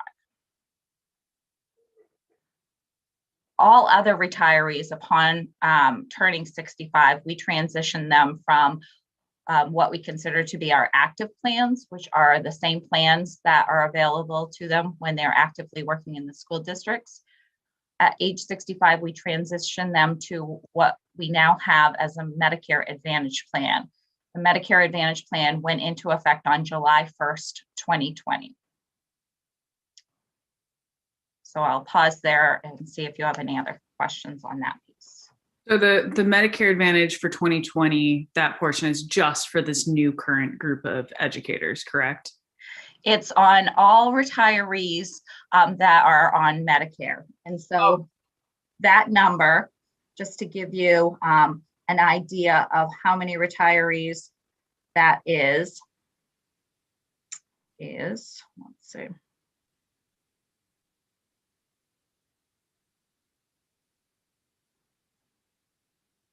Um, 8,448 Medicare retirees that are receiving the 45% contribution. And that's a point in time, because as you may realize, people are turning 65 every month and are transitioning to the plan. So, you know, all of these numbers are just kind of points in time as we look at the data. Okay. But there are, you said, roughly 1,000 individuals who are at that 45% who are not eligible for Medicare, who are in that first group, correct? Right, correct. Yeah. Thank you. Representative Brennan and Representative Crockett. Madam Chair. Ms. Kent, thank you for being here.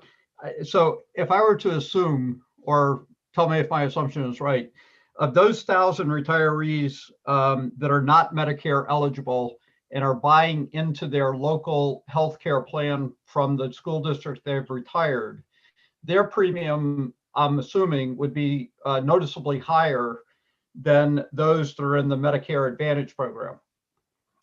Yes, yes, and those premiums are going to vary based on the district that they retired from. In 2011, the legislature had passed language that required us to release individual school experience to the school districts. Prior to that time, we had a single rate, a level rate for every school district in the state. As a result of districts being able to see their own experience and claims experience, we moved to what we call a modified risk pool methodology rating in 2013. So July 1st, 2013 was the effective date that we moved to this new methodology. And what that does is it allows school districts with 51 or more employees plus retirees to be rated based on their school district's experience. Now, in the open market, you know, there are no limits to what those increases could possibly look like. but we put what we call collars on those, and basically reward the districts that have had a positive claims experience while protecting districts that have had less than positive claims experiences by capping the maximum increase. Therefore, not allowing 20-30% increases that could happen if they weren't part of the trust. There is language out there that requires us to provide the same rate to a retiree on a plan that is available to the active employee. So for example, if you were a retiree from Portland Schools, and you were not 65 yet, and you were on what we call our MEA Choice Plus plan, you would have the same rate if you were actively teaching versus if you were a retiree. The only difference is, the school is paying something towards the active teacher, and the state is paying 45% towards that premium. The premium differentials between schools, because of how many years we've been doing this since 2013, it is a large differential. So it really depends on which school district a person retired from to determine what their rate is. But if I could just follow up quickly, and to use random numbers, but somebody that falls in the 1,000 that fall into the non-Medicare eligible, their premium by purchasing it through the local district might be $200 a month, whereas somebody that's in the Medicare Advantage program, their premium might be $100 a month. Yeah, it could certainly be a large, it could be double in some instances. And the non-Medicare, they disproportionately have to pay higher, or their financial burden is higher than those that are in the Advantage program. Absolutely. Yep. Okay. Thank you, Representative Brennan. I have Representative Crockett, followed by Senator Woodson. Thank you, Madam Chair. I'll actually defer to Senator Woodson. My question doesn't pertain to the current discussion. It's more of a general question about this bill, which please come back to me on. Okay. Senator Woodson, followed by Representative Crockett. Thank you, Madam Chair. I'm not sure quite how to ask this question, but Ms. Kent, do we have any data or on the number of retired teachers that are below, say, 20,000 or whatever a year in retirement? I mean, my main concern here is the older teachers just have not been able to keep up with inflation and the cost of insurance and stuff. I'm not sure what level you'd say, okay, those over 20 or those under 20, what percentage of retired teachers we have. I'm sorry, were you finished? No, I guess going to ask if it makes any sense, and can you follow what I'm trying to say here? I think I understand what you're saying. I think you're trying to determine, what a person's pension looks like compared to how much they're paying in premium for their health insurance. We don't have access to what a person's pension is. All of our plans are through Anthem, and Anthem does the billing directly to the state for both of these pieces. So there is a bill to main PERS for each member that has a retirement deduction from their pension. And then there is a bill to the state for the 45% contribution. So we're not aware of what a person's pension actually looks like. The only time we would have an idea is if a person's pension was not large enough for the deduction to occur, because they can't do a partial bill per se. If a person's deduction is not, pension is not large enough for the deduction, then we put that member on what's called a direct bill. And the bill is sent directly to the member to pay. I do have some numbers on that. Currently, I believe we only have 22 members that are on direct bill, but that doesn't really answer your question because we don't know what's left over after their health insurance in their pension. It could be just a few dollars. We just don't know that information. Yeah, well, thank you, but I mean, I feel really bad for those 22. I mean, the bill is a bill, whether it's deducted or not, they still have to pay it. Absolutely. You know, and I mean, my own example, I retired 6 years ago from teaching and was elected to the Senate, and I could have gotten the legislative health care, but I chose not to because of the Blue Cross Blue Shield was, in my opinion, a superior plan. But I can see as I go down the road and the increases in insurance, it could be a problem for me too, you know? So I really sympathize with retirees. Thank you for that. Yes. Senator Woodson. I have Representative Stearns, unless Representative Crockett wants to go back to his question. Okay, Representative Stearns it is, followed by Representative Crockett. Thank you, Madam Chair. And to talk to Senator Woodson's point a little bit, I have empathy there as well. However, taking just a dollar amount pension dollar amount is very difficult because there's a big difference between someone who puts 6 years in and gets vested and has a pension and someone who puts 46 years in and is struggling on a small amount. So it's very difficult to use just that dollar amount as some type of indicator for any type of legislation. Thank you, Representative Stearns. Representative Crockett or Representative Salisbury? If Representative Salisbury is on this issue, I'll defer to her again. Representative Salisbury. I don't know. I might be heading in the same. Thank you, Madam Chair. I might be heading in the same direction as you, Ed. I'm not sure. I definitely am empathetic to this situation. Is what's interesting. I guess it's more of a comment. Laying on top of my papers here today is my bill from Anthem, which is for a month, and it's $728.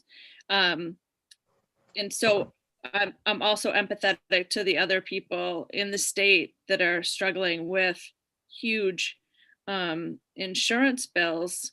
And I know that there has to be some equity, but my concern is for the overall state as well, for people that are really struggling with this. I'm not saying I won't support this, but I just have to point out that it's, you know, this is a bigger issue, not just related to teachers and retired teachers, but this is a statewide issue, definitely.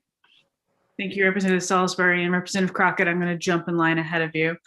I think the other added thing that I think Senator Woodson really hit upon and others is the hard thing with this demographic that we're talking about is, you know, they gave their life to the public service in our schools, and many folks, you know, weren't aware that when they retired, that they would just be getting this portion of their health insurance. It was sort of an untold thing. And also, if you compare it, you know, in similar programs, what retired state employees, this is the one that always sort of gets me, is retired state employees get a much larger match. I think it's what, 90% compared to the 45% for retired educators. And just to speak from my own experience, I'll never forget, I think it was another bill from Representative Collins. It was either my first or second session in the legislature. It was the first time I became aware of this issue. And I remember, you know, listening to it, hearing it, you know, thinking about it. And one of my best friends is a 5th grade teacher. And I texted her and said, hey, did you know when you retire, you only get 45% of your health insurance? And she fired back and goes, no, wish I'd known that when I started teaching in my early 20s. And so it's been a long running joke about the two of us back and forth, but it's not a joking matter. She keeps saying, you know, this, you know, you're trying to recruit educators and you already, you know, everything we're putting on their backs, they're already getting paid less than you're looking at the regional aspects. And then after a life of service, you know, literally one of the most important jobs in our communities, and they're only getting 45%, it just burns my fill in the blank. So just wanted to get off my high horse on that. And also the other thing that I keep coming back into and why, I think it's so crucial for us to take action. And I don't know if Ms. Kent or Mr. Kaczynski want to hit upon the fact that on top of the already less amount that we have for health insurance compared to state employees, there's also been massive pension cuts since like 2011. So not only have the pensions been cut, but there's also the rising cost of healthcare. So I don't know if anyone on this call can sort of talk about how, when you're looking at a fixed income, the problem is with this, the numbers have been completely shifted. So don't know if anyone. Senator Daughtry, would you like me to respond to that? Sure. That's what I thought of when Senator Woodson was speaking, and just a little counter to Representative Salisbury said is we helped create this mess because those budget cuts in 2011 to the pension were structural changes to the pension that, as I said in my testimony, are largely irreversible due to the constitutional amendment. So we, teachers entered the profession thinking I'll be able to retire with dignity. And then we changed the rules of the game in 2011. And the key element there was capping the COLA for the first $20,000 of earnings.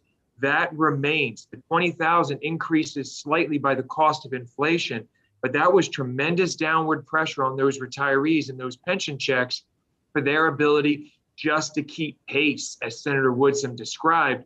And so that's why every year we've been working with legislators to try to prioritize this, because as I said in the testimony, we think this is a place we can make a meaningful impact for these people who have dedicated their lives, because the pension or the Social Security changes are just out of our grasp at this point. I hope that's okay, Senator. Thank you for letting me chime in.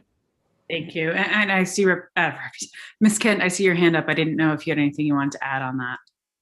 Yes, I was going to reiterate or say what you essentially said. I mean, I just recall last year when the bill was originally presented, and the audience at the State House was a large variety of ages, people in support of this. And, from the retirees that were, are struggling with purchasing their meals and groceries, to the young teachers who are saying, what's other than my love for teaching, what is there to keep me in the teaching industry, because I can't afford to do this when I'm older.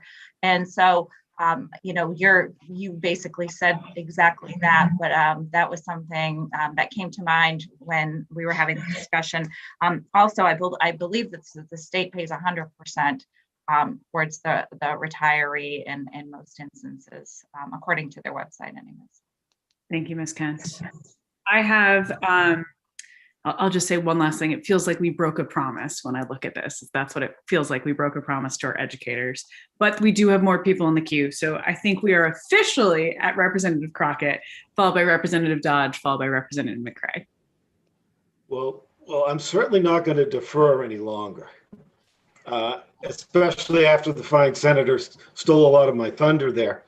And first, I need to apologize because during the public hearing, I got pulled away from both Representative Felkingham and Representative Collins' testimony.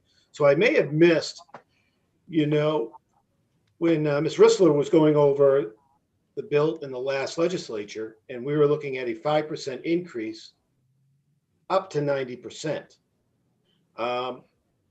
My question is, why aren't we moving forward with that proposal? It feels like we've kind of tiptoed back a little bit, and we're settling at 55. I know I have a relative who's turning 65 this year, not retiring yet, but I know the teachers would love to see it get to as high a level as possible. So I was wondering if there was any clarification on why the change from targeting 90 6 years out versus 55 for this particular bill. I don't know if anyone wants to answer that. It does look like we just lost one of the bill sponsors. We do have Representative Felkingham, but I mean, I will see if we can get both of them back on, but I don't know if there's anyone else who wants to chime in. Okay, not seeing them. I think we'll, Mr. Kaczynski? I don't know if this answers Representative Crockett's question, but one of the key things was the change to the Medicare Advantage. And so even this bill last year, because that change took place July 1st, there's a savings to the state. So that's why this bill last year and this session, we believe could be done within existing resources, which obviously changes the impact of the bill in terms of making its way through the legislative process. That makes sense. Representative Rockingham, I see you have your hand up if you wanted to just chime in.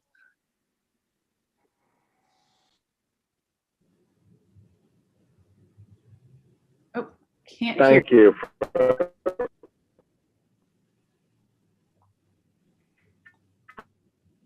Oh, can you share? I'm in here. I'm coming in audio as I'm in my truck. So. Oh, okay. It's a little bit better. Can you hear me? Now we can hear you. Can you hear me?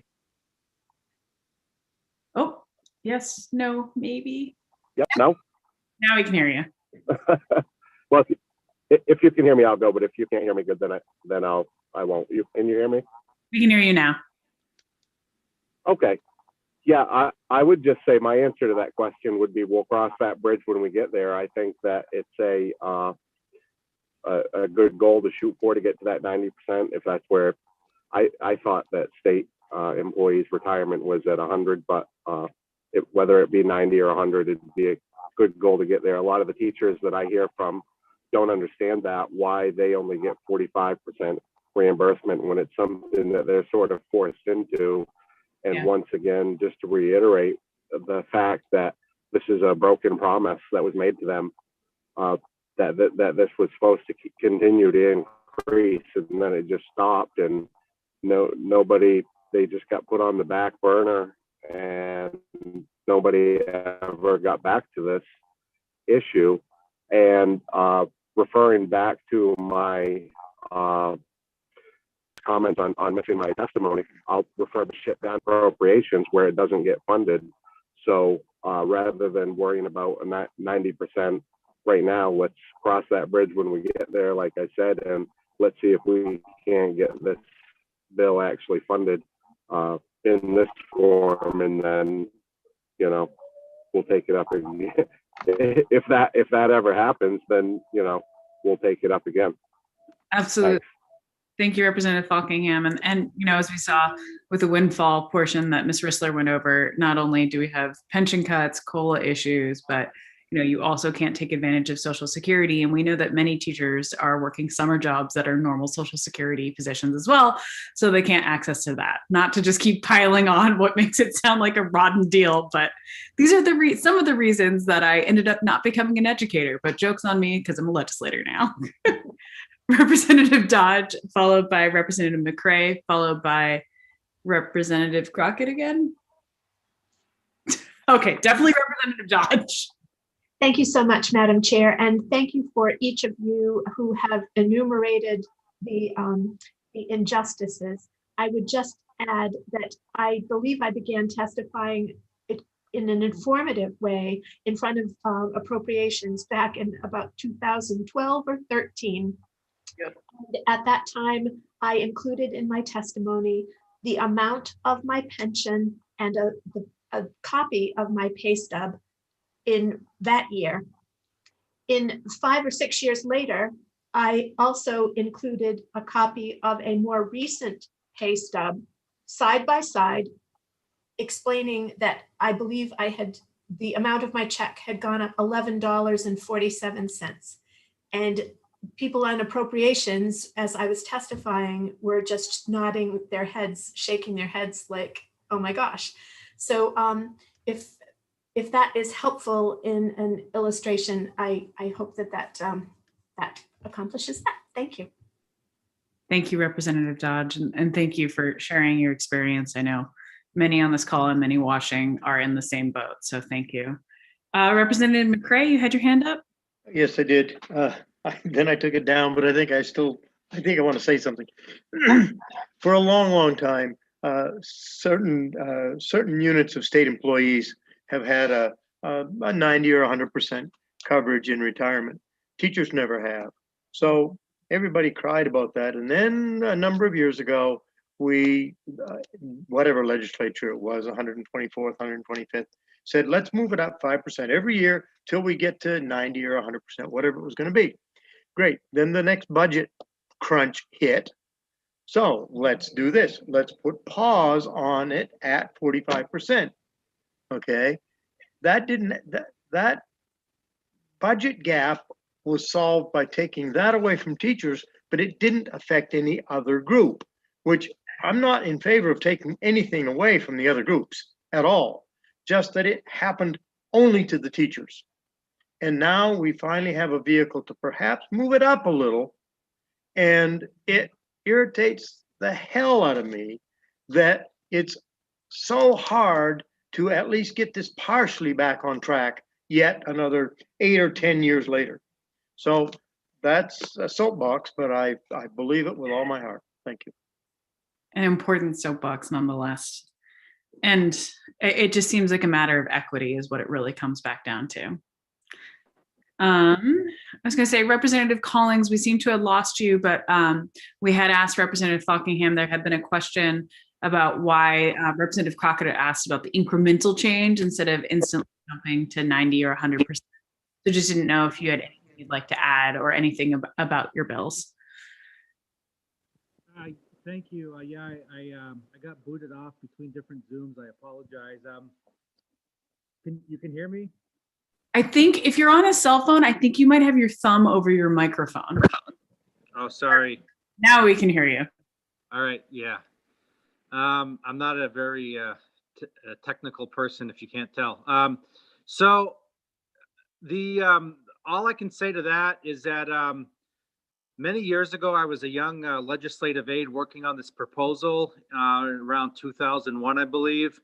And at that point, I can't remember every technical reason why, but there was an agreement in principle, I think, a bipartisan one to make it work to incrementally get up to 100% or 90% by going 5% at a time. And that was in place. And then what I realized when I was elected as a legislator, many years after I had first worked on this bill as a staff member, that process had stopped over different governor's terms, and that it was stuck at 45%. And I seemed to get support about, once again, letting that go again to start to go up 5%. I believe that we originally wanted to go to 100%, which was what people that had been grandfathered in as state employees in their retirement. But at some point, the newer retirees were going to get 90%. These were state employees. So we said that to kind of conform with that, instead of going to 100%, we would go to 90% with teachers. And that seemed to be a way where we could realistically get the support, and also just for budgetary purposes, it just seemed to make sense that, we looked at the, what we could do, and that, people felt like we could afford to do it. And if something changed drastically, we can't really bind future legislatures, but we would hope that every 2 years, this bill would be put back again and we could get another 10%. So I'm hoping we can get to 55%, which I think we can accomplish while actually leaving some money in the state coffers. I think it would be a few $1 million based on the good shifting of healthcare plans that the state retirees, the teachers have come up with. And then I would hope that in the next session, we could get up another 10% to 65%. And I believe the state could afford it. And the state always felt that, they could afford, the legislature felt back in 2001 that we could afford to do this. And somewhere along the line, someone stopped this. But anyway, that's my recollection of it. So I don't remember everything from 20 some years ago, but I think that's sort of what the spirit was.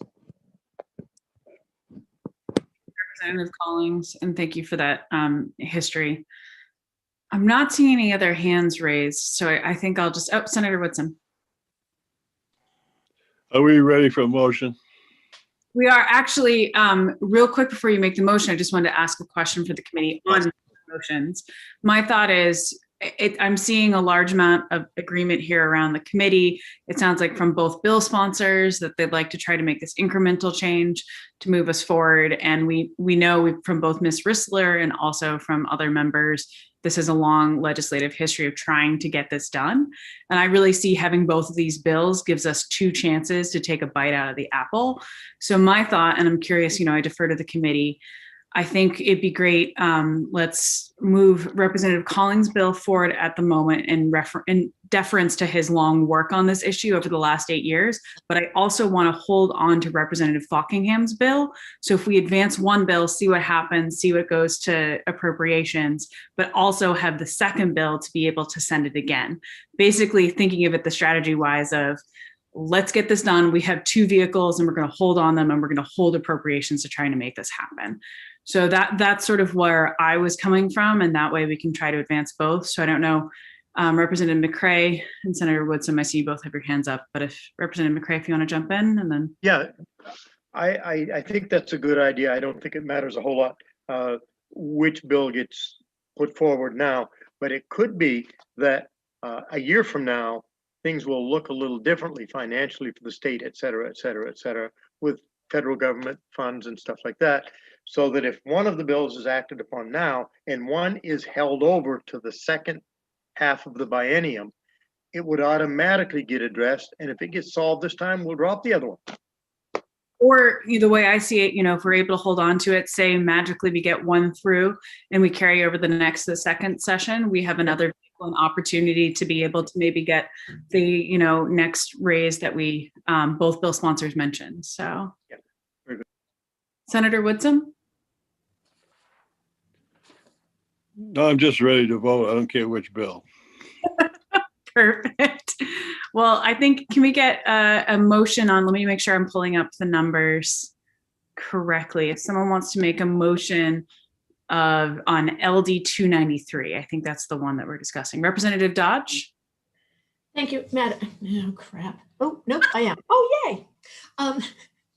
Trying to be proactive on the mute button. Thank you, Madam Chair. I would make a motion that we pass LD 293. I would make a motion that we pass LD 293 and hold LD 84 for, no. You have to do each one individually. So if you just want to keep your motion to the first bill. If I could just jump in.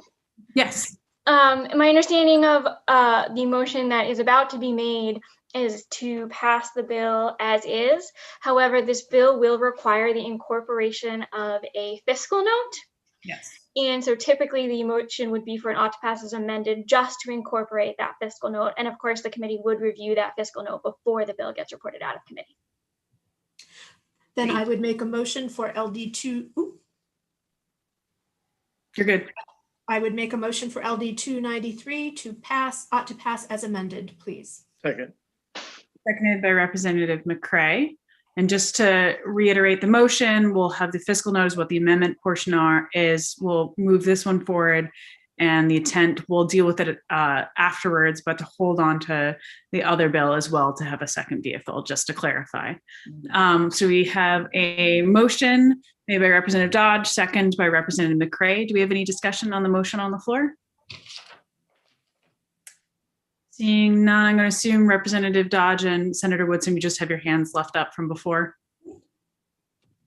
Okay. All those in favor of ought to pass as amended. I have Senator Woodson, Representative Daughtry, Representative McCray, Representative Salisbury, Representative Lyman, Representative Millette, Representative Crockett, Representative Roach, Representative Stearns, Representative Dodge, and Representative Brennan. It is unanimous of those present and voting. So I will close the work session on LD 293. Please tell me I got that number right. And then I would like to entertain a motion at this point to table LD 84, if anyone would be willing to make that. Madam Chair, I move that we table LD 84. I would second that. We have a motion to table from Representative Brennan and a second from Representative Dodge, and it is a non-debatable motion. do I see a hand up for? Okay, I think we're good to go. All those in favor of tabling LD 84?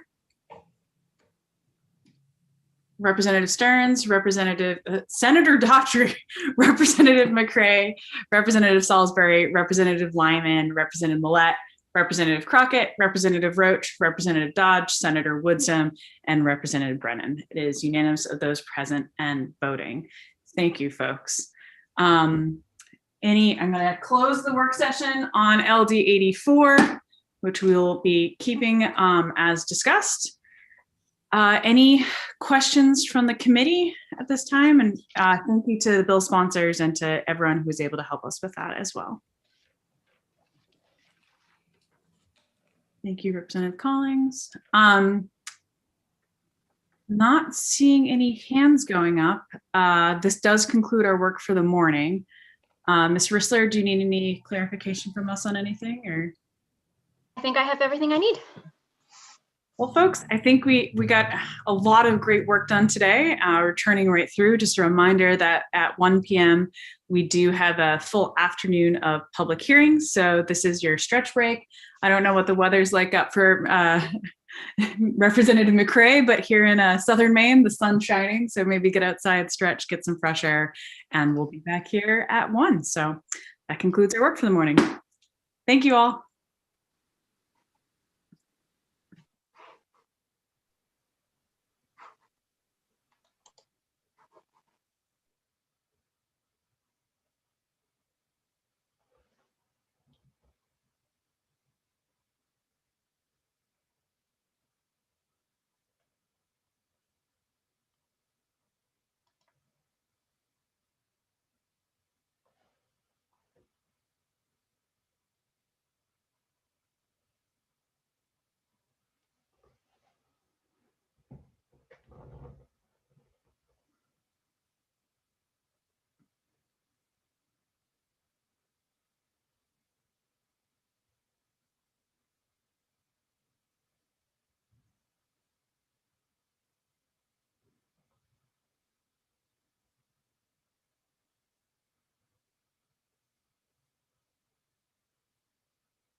Sam, are you there? Yes, sir. Yes, sir, Representative. I have to step out just downstairs for a few minutes for a quick meeting and then I'll be back. Okay, thank you for letting me know. Okay, thank you. Yep.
Senator Daughtry, Representative Lyman said she just had to step away for a minute or two, but she'll be right back. Sounds good. 1, 2, 3, 4, 5, 6. Are we streaming? We are streaming. Actually, what's the, are we able to shut off the stream at lunch and then relaunch? That's a great question, Senator. Unfortunately, the way it works on the back end is that it has to be one continuous webinar or Zoom meeting and stream, because each time it has a unique link that takes it out onto YouTube. Okay. So that's why I usually check and make sure everybody's got their mics muted and their videos off when they go on lunch. Wise. Yep. But I did check completely out and got back in on the link from this morning. Yep. That's as long as I'm here and I'm anchored, which I am. None of you get to see me eat my sandwich in 15 seconds. I'm that good. Then there's no disruption. Hey. Faster than I. Yeah. Yep. I think and Sam, you did send us the list of folks who've signed up to testify. Is that still the same, correct? Yeah, do you see the chart there, Senator? Let's see, waiting to see if my email will work. It should say something like people testifying this afternoon. Yeah, let me pull it up. And there might be one more last minute one, so I'm going to run the report. We got some conflicting information. I thought that portal was going to shut 30 minutes before the public hearing started. But even like 5 minutes ago, I got a notification that somebody else signed up. So I'll make sure I add them on there too. Okay, if you just want to send me the new report and then we'll go from there. I do know Representative Roberts, who I see with us, has requested to go first with her bill. So unless anyone has any opposition, I think that's our out of words. Unless anyone opposes, I think we'll have Representative Roberts' bill go. I will have to beg your patience and indulgence. Our hound dog got sick right as we were logging off. So I am prepped and ready to run outside again should I be needed. So if you see me disappearing off screen, say a prayer for our dog's stomach. Or your carpet. Luckily, hardwood floors. I am not a carpet girl. I have Maine maple floors.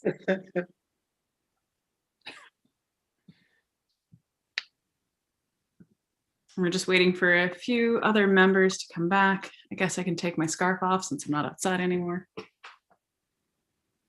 Did we receive an email on what we're going to be taking up this afternoon? Sam, actually, if you don't mind just resending the list of people who signed up to speak to everyone so we can all see it. So it'll be in your email. Yes, and Senator. then, Yep. Thank you. Senator Woodson, as far as bills that we're taking, Representative Roberts has asked to go first. So Yep. we're going to have LD 261, followed by LD 70, followed by LD 325. Okay, thank you.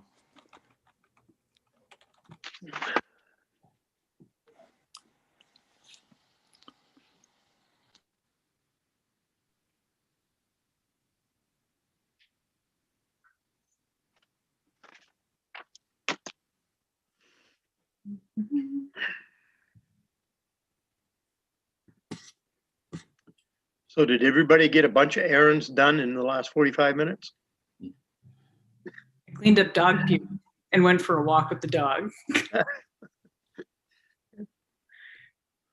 I blew the snow off my patio, brought in 2 armloads of wood, and went out to the shed to take care of putting a dog kennel together for the neighbor's kids. Nice. And ate a sandwich. Going in the doghouse? Huh? Are the kids going in the dog kennel?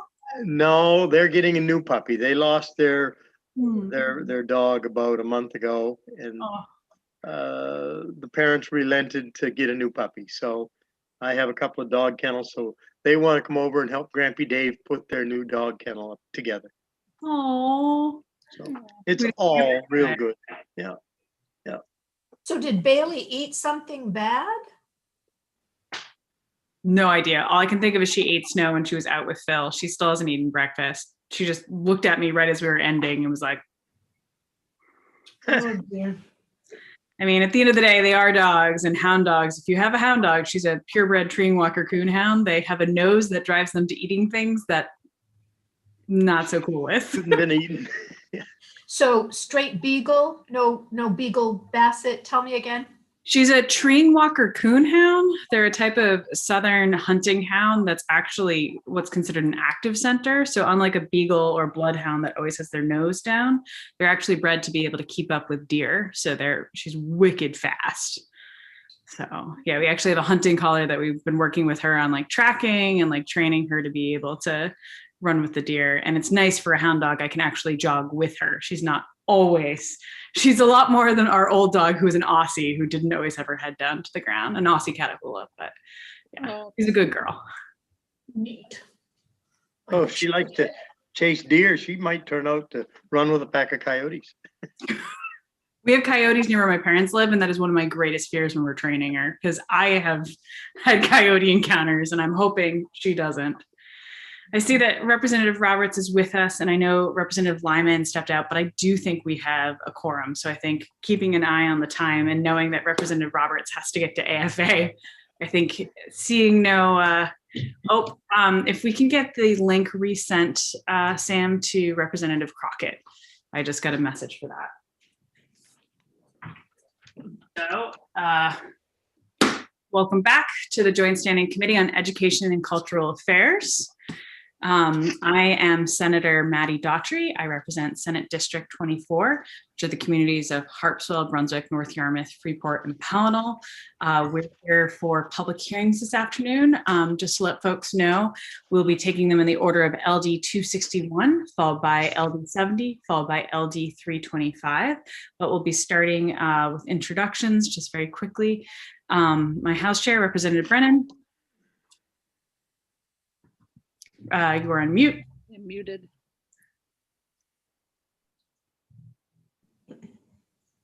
It's too bad because it was one of my better introductions. It really was. Representative Michael Brennan, I represent District 36, which is part of Portland. And then Senator Woodson. Dave Woodson, District 33, York County. And then Representative Dodge. Good afternoon, everyone. Jan Dodge, House District 97, Belfast, Northport, and Waldo. Presently happy to reside in the very healthy Waldo County. And I don't know if Representative Lyman has come back, but if you have Representative Lyman, okay, I'll let her introduce herself when she pops back. Representative McCrae. Yes, good afternoon. I'm Dave McCrae from Fort Fairfield up in the county. I represent the good people of District 148. Good afternoon. And Representative Millette. Good afternoon. I'm Representative Rebecca Millette. I represent House District 30, which is most of Cape Elizabeth. Representative Salisbury. Thank you, Madam Chair. Good afternoon. I'm Sue Salisbury, and I represent House District 35, which is part of Westbrook, which is where I'm reporting live from. And Representative Stearns. Thank you, Madam Chair. My name is Paul Stearns. I represent 12 towns in the unorganized territories in Piscataquis County, which is the home of not only Moosehead Lake, but Mount Katahdin. Hey. And we are ably assisted by our committee clerk, Sam Baker. If you're having any difficulties with the Zoom, which seems to be a theme for the day, please contact our incredible hero of a clerk, as well as we're being ably assisted by our OPAL analyst, Hillary Rissler. And so with introductions out of the way, I will remind everyone that this is a public hearing. The purpose of this is for sponsors to be able to present their bills and solicit input from the public and stakeholders. Just a reminder for all those who are testifying that we are streaming live on YouTube. So keep this in mind with your comments. Please don't share any, confidential information or anything you wouldn't say to your grandmother. As always, if you have questions, please let us know. But with that, I will be opening the public hearing on LD 261, a resolve directing the Department of Education to study truancy trends in the state and develop recommendations for increasing student attendance and reducing truancy. I'll be introducing the bill sponsor and the reminding folks for soliciting testimony. We'll be taking folks in the order of folks in favor of the bill, folks opposed, and then folks neither for nor against. Without further ado, I'd like to recognize the bill sponsor, Representative Roberts. Thank you, Madam Chair, and thank you to the committee for accommodating my conflict with AFA right now. Good afternoon, Senator Daughtry, Representative Brennan, and distinguished members of the Education and Cultural Affairs Committee. I'm Representative Tiffany Roberts, and I represent House District 6, which is comprised of the majority of North Berwick and South Berwick.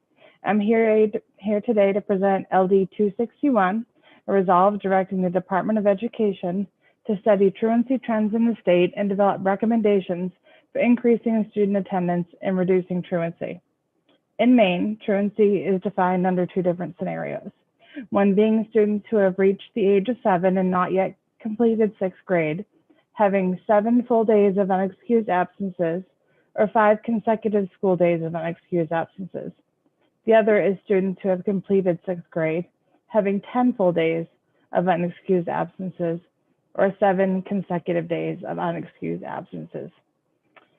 Frequent truancies impact the ability for students to be successful in academic settings.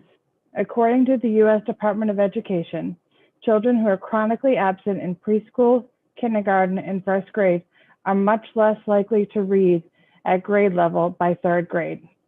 students who cannot read at grade level by the end of 3rd grade are 4 times more likely than proficient readers to drop out of high school.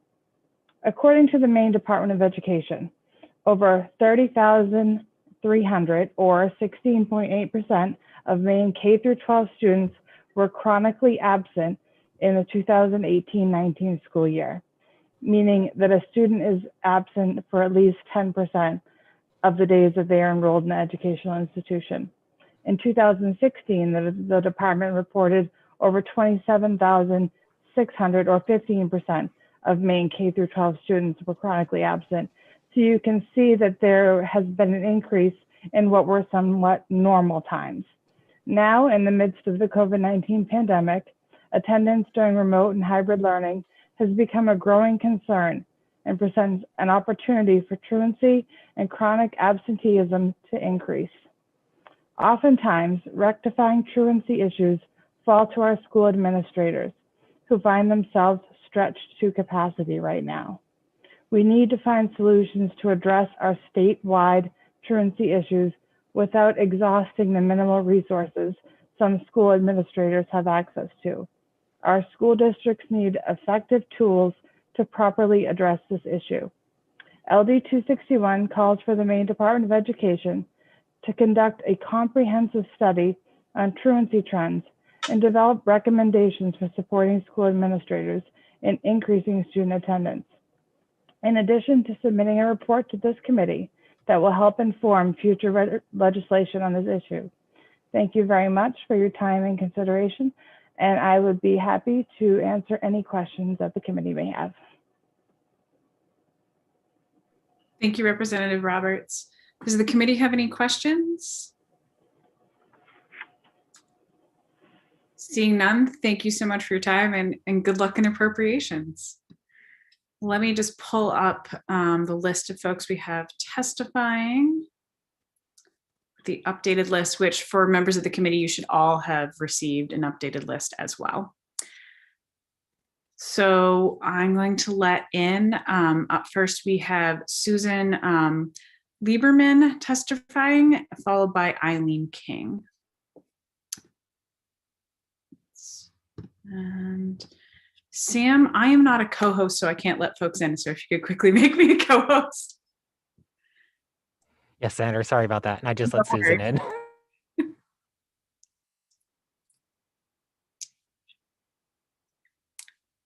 Good afternoon, Ms. Lieberman. You have the floor.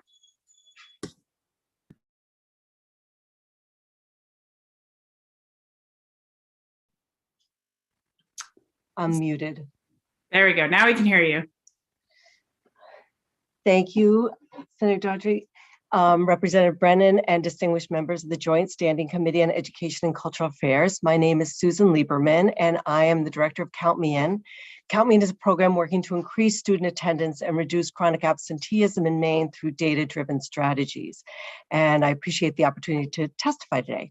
Count Me In is in favor of LD 261, directing the Department of Education to study truancy trends in the state and develop recommendations for increasing student attendance and reducing truancy. And strongly recommend including the study of chronic absentee trends in the state, which I think I heard Representative Roberts mention. We believe to effectively develop comprehensive recommendations and increase attendance, it is imperative to study both chronic absenteeism and truancy.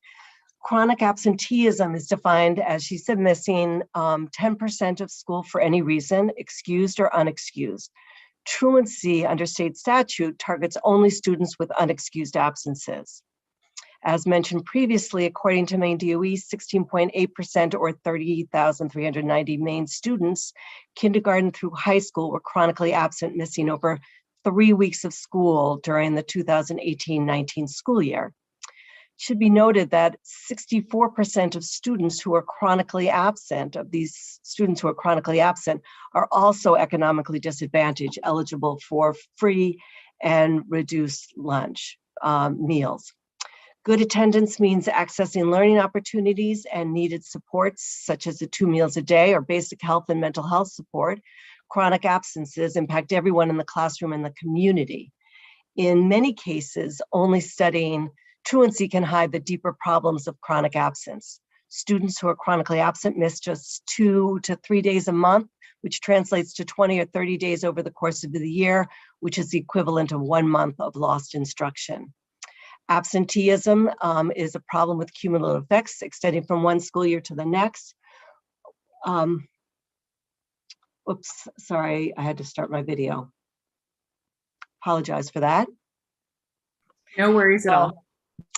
So a Count Me In study of 40 Maine elementary schools documents that students who are chronically absent had statistically significant lower scores in math and reading on the spring NWA assessment than their peers who attended regularly. The students who were chronically absent on average scored a grade level lower than their peers who attended regularly. And this main study that we did mirrors national data.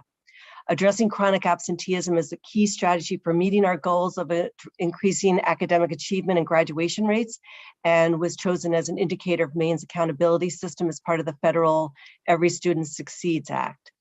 We're presently working, Count Me In is presently working with district schools serving pre-K through high school. Our preliminary data shows that schools following this program that we've developed with Fidelity have an average reduction of 20% in their chronic absentee rate. And it requires a whole school multi-step approach. But we also know that absentee levels are even higher this year, and we really need a comprehensive statewide view of this. It's more important than ever we examine chronic absence trends so we can better assess who's at risk due to attendance barriers and intervene to prevent learning loss. Attendance is critical so we can ensure all students have equitable educational opportunities for success in college, careers, and life. It's not just a school issue, but a community issue. Current research shows chronic absenteeism predicts negative consequences for students, including lower achievement, disengagement from school, course failure, and increased risk of dropping out. For these reasons, I strongly encourage you to include understanding chronic absenteeism in the proposed recommended study. I'm happy to further discuss our position or answer any questions. Thank you for your time today. Thank you, Ms. Lieberman. I have a question from Representative McCray. Yes, thank you, Madam Chair. Thank you for being here, Ms. Lieberman. I'm a 48-year veteran of the teaching wars, and I'm just curious, if I asked you, what's the one thing that contributes to this problem, what would you say? There is no one. I know. Because if there was one reason and there was one silver bullet, the problem would have been solved a long time ago. Right, I agree. So we find that the issue is multifaceted. That sometimes it's something that's happening with the child, sometimes it's happening in the school, sometimes it's happening in the family, sometimes it's happening in the community, and sometimes it's a combination of all those factors.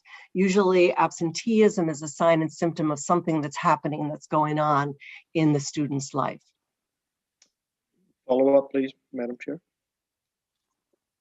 Yeah, okay. Anyway, do you find in your experience that it is generational commonly? I think there's so many different factors that happen. I think that there's some generational factors. I think that there's some times that there is a reluctance because of a parent or a family member's poor experience with a school. And the question is then, how best do you approach that family? And really looking at the root cause and looking at the individual students and their family and their respective needs. So it's really important that we individualize it, but that we bring in the entire school and community to address the issue. Thank you. Thank you. I have Representative Brennan. Representative Brennan, you are on mute. I know. I'm not good at reading. I'm going to unmute right now. Thank you. And Ms. Lieberman, good to see you today. Thank you for being here. Maine has a fairly specific, quote, truancy law and a number of procedures and a number of interventions that are recommended. And following up on Representative McCray's question, are there specific things in the law now that you think need to be changed that could be helpful? And secondly, the law now calls for the appointment of attendance coordinators by superintendents. Has your experience been that school districts do have attendance coordinators and that those positions are being adequately filled?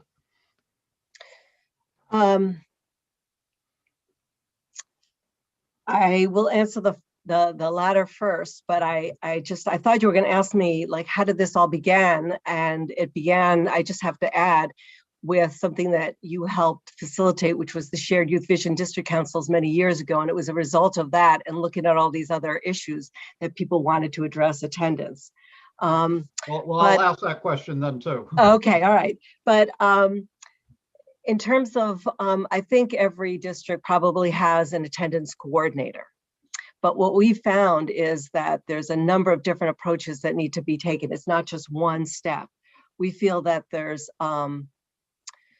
it's these data-driven approach, and we actually did a study, and we did a scatter plot to see which of these approaches works the best. And we found that it's a combination, and those include universal messaging and positive engagement that create a culture of attendance among students starting in the early childhood programs, an early warning response system that monitors student attendances for all students beginning in September, not just waiting until there's a problem or just looking at kids with unexcused absences, which is what happens in the truancy law. We need to look at all students.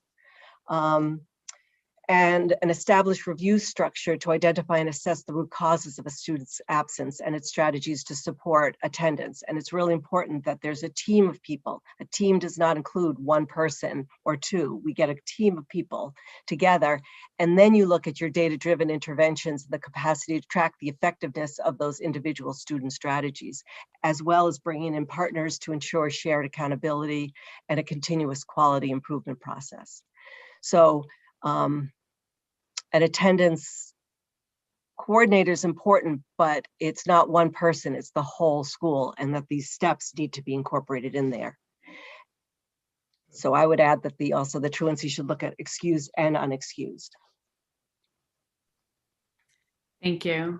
Do you have a follow-up, Representative Brennan, or? No, I'm fine. Do I have any other questions from the committee at this time? Seeing none, thank you so much for your time, Ms. Lieberman. Well, thank you very much. Thank you. And then up next, I do believe we have Eileen King, but I am seeing 2 accounts in the attendee section for Eileen King. So if the real Eileen King can stand up and do the hand reaction from the attendee so we know which account to let in.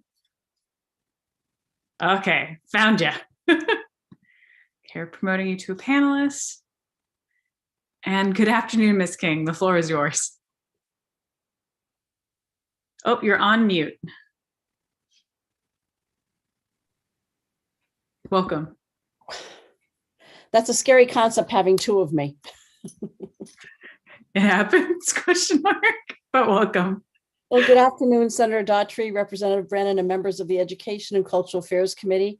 I am Eileen King, Deputy Executive Director of Maine School Management Association, testifying on behalf of the legislative committees of the Maine School Boards Association and the Maine School Superintendents Association in support of LD 261. Concerns around truant and chronically absent students have been increasing during the pandemic because not all students engage in online learning or have reliable connections and devices. Several prominent stories in daily newspapers covering Maine also focused on high truancy rates in some of our largest districts, but truancy is often interchangeably with high absenteeism. Both are issues and they need to be accurately defined and understood. Work already has been done with the Department of Education's Maine School Safety Center to raise awareness around this issue. It can be found on the Safety Center website, and the title is Truancy Non-Attendees Presentation, December 15th, 2020. This resolve would have the Department of Education look at truancy trends and develop recommendations. Our associations would welcome the opportunity to be part of this discussion, and I would be happy to answer any questions that you have. Thank you, Ms. King. Do I have any questions from the committee at this time? Seeing none, thank you for your time this afternoon, and good luck figuring out who your doppelganger is in the attendee section. I don't see anyone else signed up to testify, correct, Sam? Senator, it looks like Dr. Coutier has her hand raised. Oh, there we go. Thank you. And promoting her to panelist, and welcome and good afternoon. Let's see if we can get her to unmute. There we go. Can you hear me okay? Yes. The All floor right. We're just saying maybe I'm the other Eileen King. That'd be okay. Still seeing two in the attendees room, so who knows? Senator Daughtry, Representative Brennan, and distinguished members of the Joint Standing Committee on Education and Cultural Affairs. My name is Dr. Holly Couturier, and I'm the Executive Director of the Maine Principal Association's Professional Division. The MPA represents more than 800 pre-K to 12 principals and assistant principals of public and private schools in Maine. I'm going to alter my testimony just a tiny bit because I as well want to include looking at chronic absenteeism, has been mentioned in previous testimony. Truancy as well as chronic absenteeism are significant issues across the United States, and Maine is no exception. The issue of students chronically not attending school was a problem prior to COVID and has only become worse ever since. We are aware of the problem, but we do not know a solution.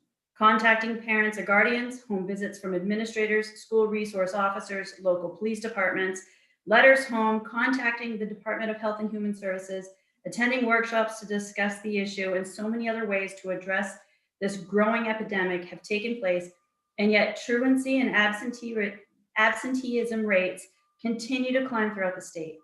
The MPA is in hopes that by having the Department of Education conduct a thorough study, that we may be given guidance, if not laws, that further support the schools to better our current truancy and attendance policies that are consistent throughout the state.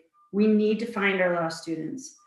The MPA strongly urges the committee to vote unanimously ought to pass on LD 261. And I'd be happy to answer any questions you might have. Thank you very much. Representative Brennan. Thank you, Madam Chair. And Ms. Coutier, thank you for being here. Should we, through this task force, if we do pass this, should we go through statute and get rid of truancy? Is that an acronym to refer to students as being truant, as opposed to focusing, as you did, on being present and attendance?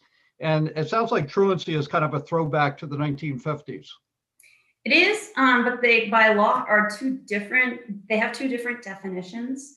Right. But the fact of the matter is, if the kids aren't there, we're not able to teach them. And if we can't teach them, then they're not present to learn. So whatever it is that can be done, and like I said, I listed, all of the different things, well, even not all of them, but many of the different things that schools have been trying to find these kids and get them into school and better meet their needs. We've been trying, and even following the letter of the law, it's just, it's not getting them present. So I'm not sure if getting rid of the truancy definition would accomplish that. I don't really think so. But if it's, I don't know, I'm not, quite frankly, I'm not sure if that would help or not, to be totally honest. Well, just for example, in law, a parent could be fined, civil fine, $250 if their child is truant. I don't know of any parent in recent years that has been fined. Maybe when Representative Stearns was superintendent, he would employ that tactic on a regular basis. But it just seems to me that that's kind of an anachronism and an approach that we know probably doesn't work in 2021.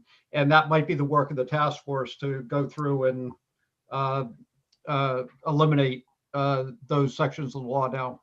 It could. And the other thing that I'm really hoping is able to come out, and I can only speak to when I was a building principal. Now, granted, it's been 7 years. However, at that time, and when I first started the MPA, there were only two DAs that were identified to really focus in on truancy and attendance, and that was in York and Cumberland counties. And the only reason I know that is because I offer up professional development with SROs, and every couple of years with the assistant principals, they bring in those two district attorneys, or one of those two, to talk about this issue. But the rest of the states, there really isn't any one person identified to follow through. So schools can file the reports and send the letters and contact DHHS, and so they've done their part, but it doesn't necessarily find the kids and bring them back into school. So that's where and so as far as parents being fined, I don't know how many have been in recent years, but something that would be interesting is also by what county, right? Because I'm thinking that maybe in the southern counties, because there's someone identified to really focus in on that, might be a little bit higher, but the rest of the state, it may not. Thank you. Thank you. Representative McCray? Yes, thank you, Madam Chair. Good to see you, Dr. Couturier. This was just a thought that entered my head, a little bit bouncing off Representative Brennan's comments, but maybe in a different direction. Does this come into like child welfare situations with DHHS, and might it be a contributing factor when parents are not taking care of their kids properly in other ways? Do you know if this ever gets cited in custody hearings or anything like that? I don't know 100%. I know that the schools do report to DHHS, and then whether or not there's follow-up, we don't ever know. Right. So how they're actually cited by DHS, I can't speak to that. Okay, thank you. Do I have any other questions? Seeing none, thank you for your testimony. All right, thank you. And then I would say this is the last call for anyone in the attendees list. Oh, Senator Woodson. Oh, you're on mute.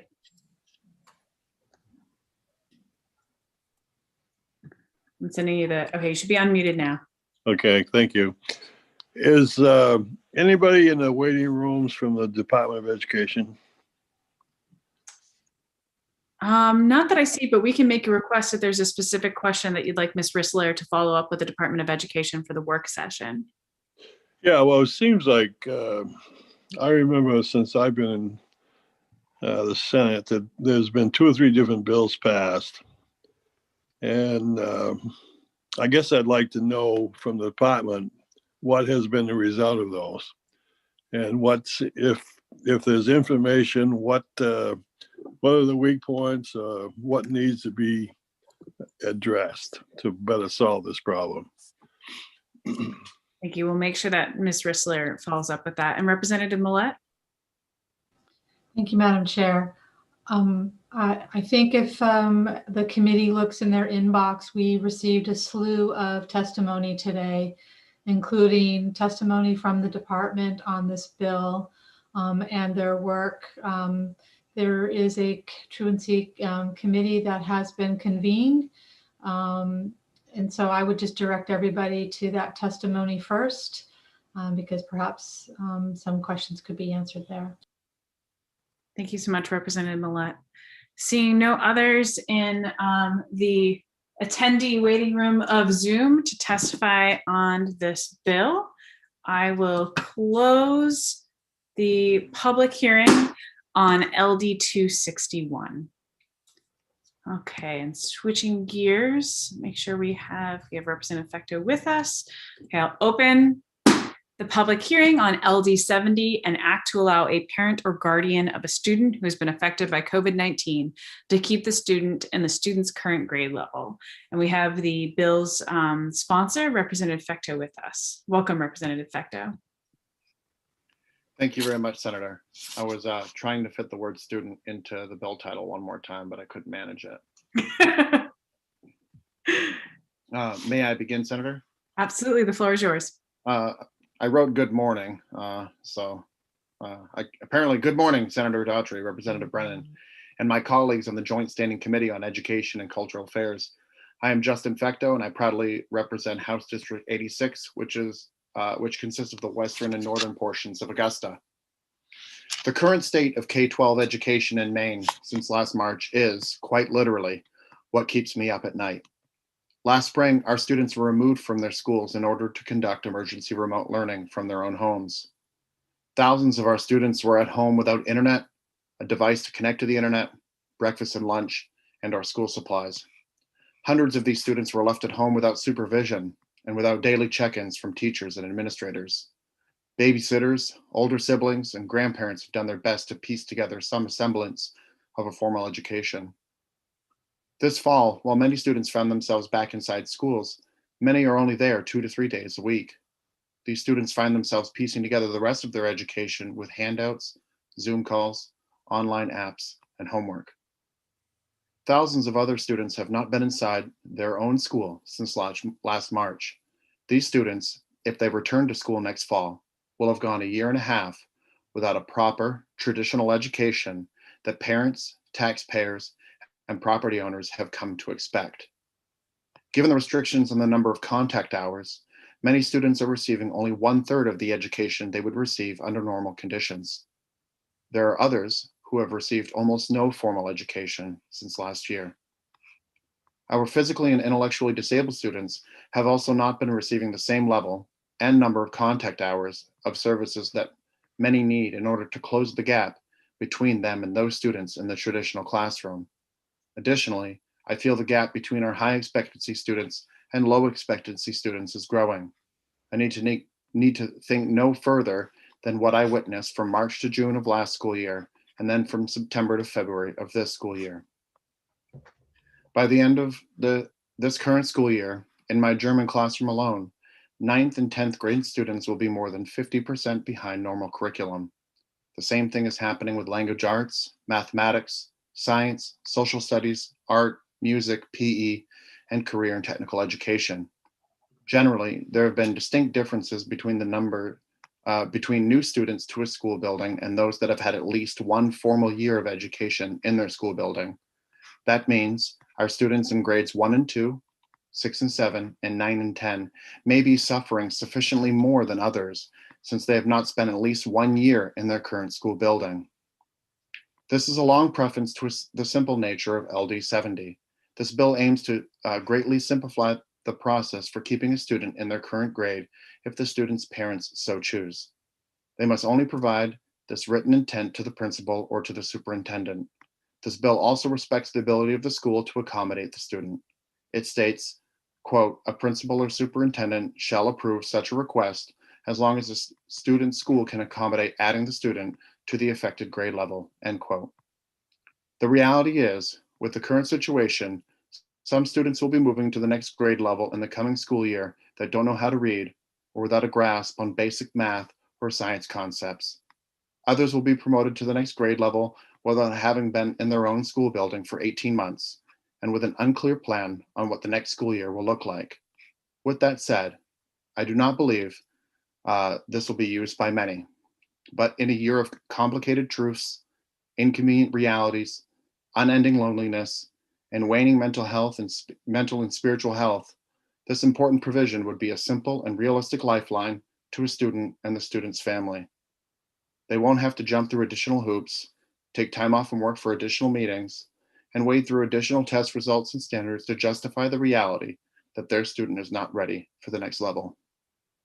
We must remember that there is no race in life and that there is no rushing the fundamentals.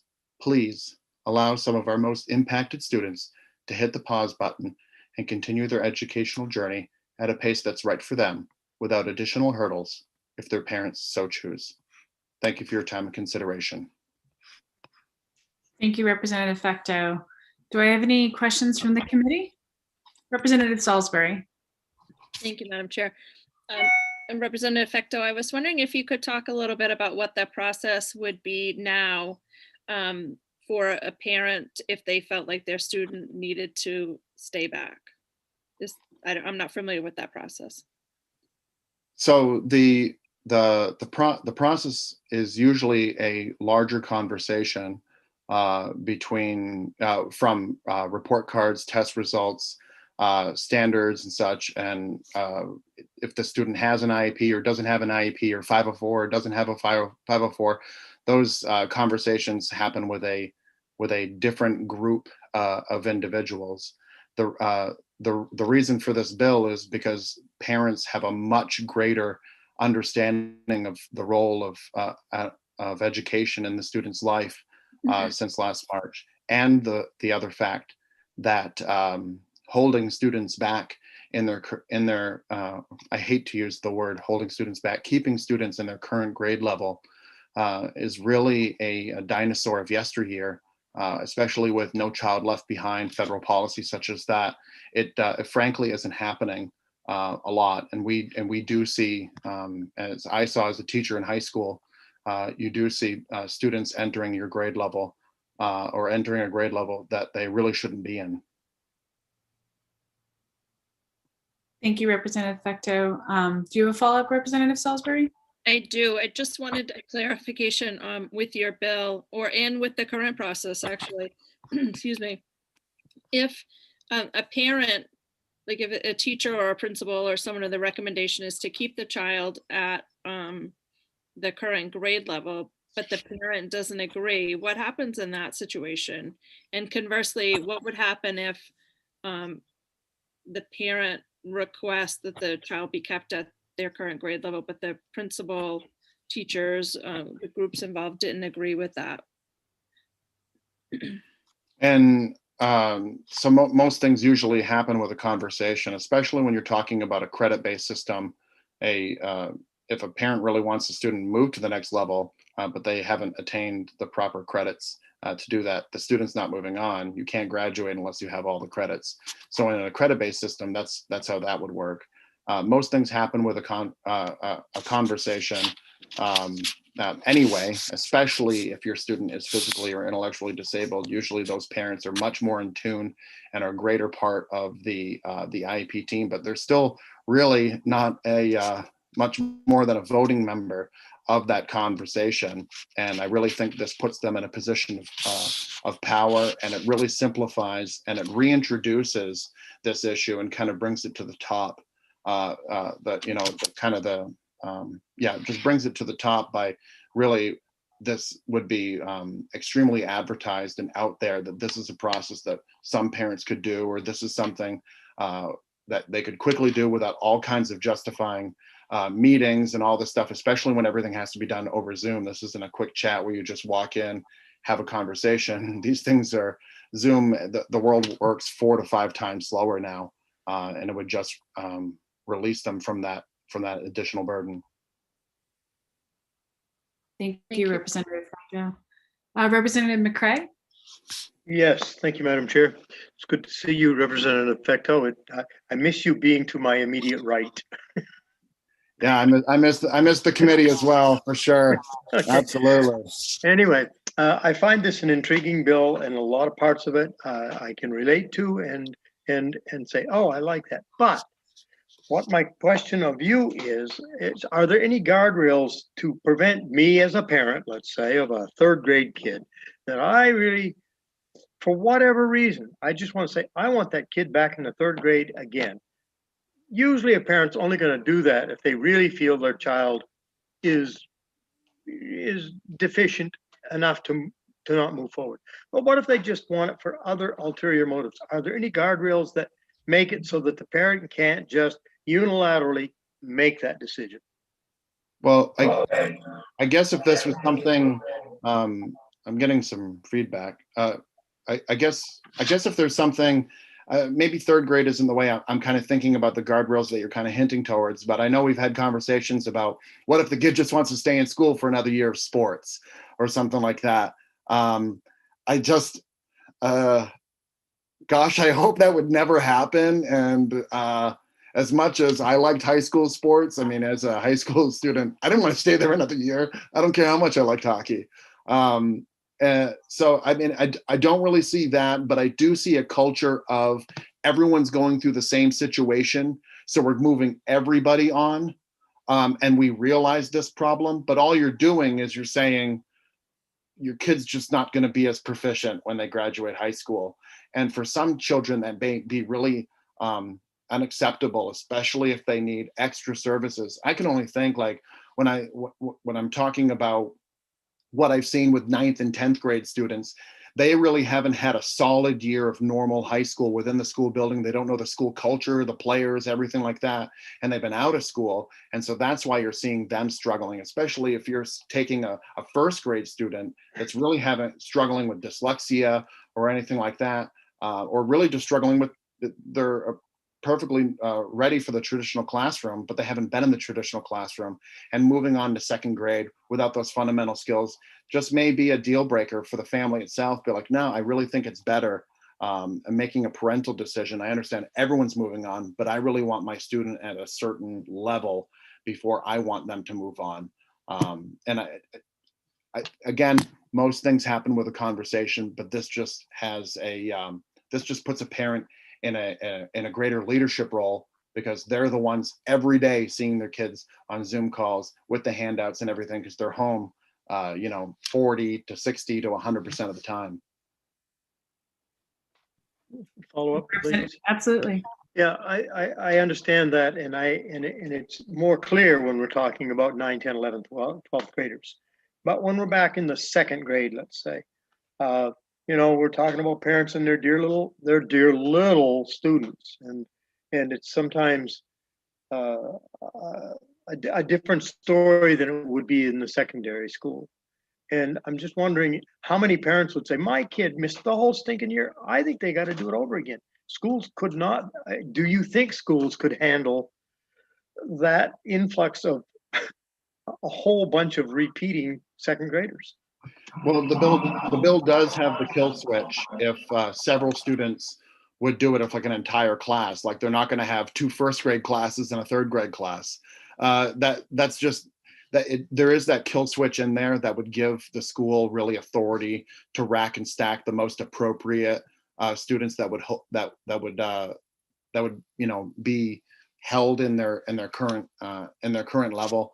But if the committee found it appropriate that to put a small provision in there, unless the student has proven that they are exceeding the current standards for that grade level. If they're exceeding it, then they're really doing the next grade level. If that's something the committee wanted to do, that would prevent really capable students that are ready to move on for the next level from being held back by a parent that's just like, well, I missed a whole year, I want to get my 12 years out of it, that's what I paid for.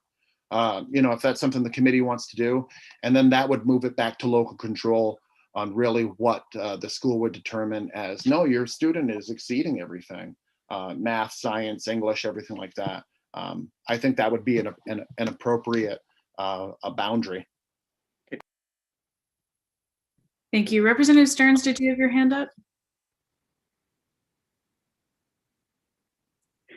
I did, and Representative Fecto addressed the situation somewhat, but the power of athletics can be incredible. And we've got some folks, some teams that let's take a basketball team that 5 senior starters didn't get to play. And their parents get together and say, by George, number one, we've got some D1 scholarships on the line here, and we're all coming back. So that's, believe it or not, there are those folks that would think of that prominently. But you addressed it somewhat, and I appreciate that.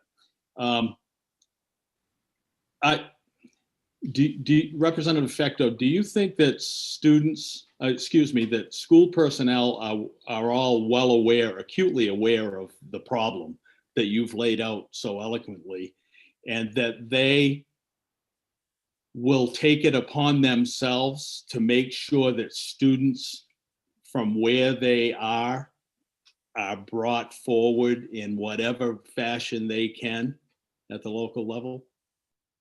Firstly, schools, teachers, administrators are very aware of the situation that's going on. 1087% yes. The issue here is I am sensing, seeing, and hearing a culture of we're all enduring the same battle, so we're all gonna move on, and that's just the way it is. While I see the reality that has to be for the overwhelming majority of people, that it may not be the best for everybody, and this just gives the parent a strong vote in holding their child in that current grade level so they can receive what they feel is an appropriate education. But absolutely, schools are very aware of the situation. Thank you.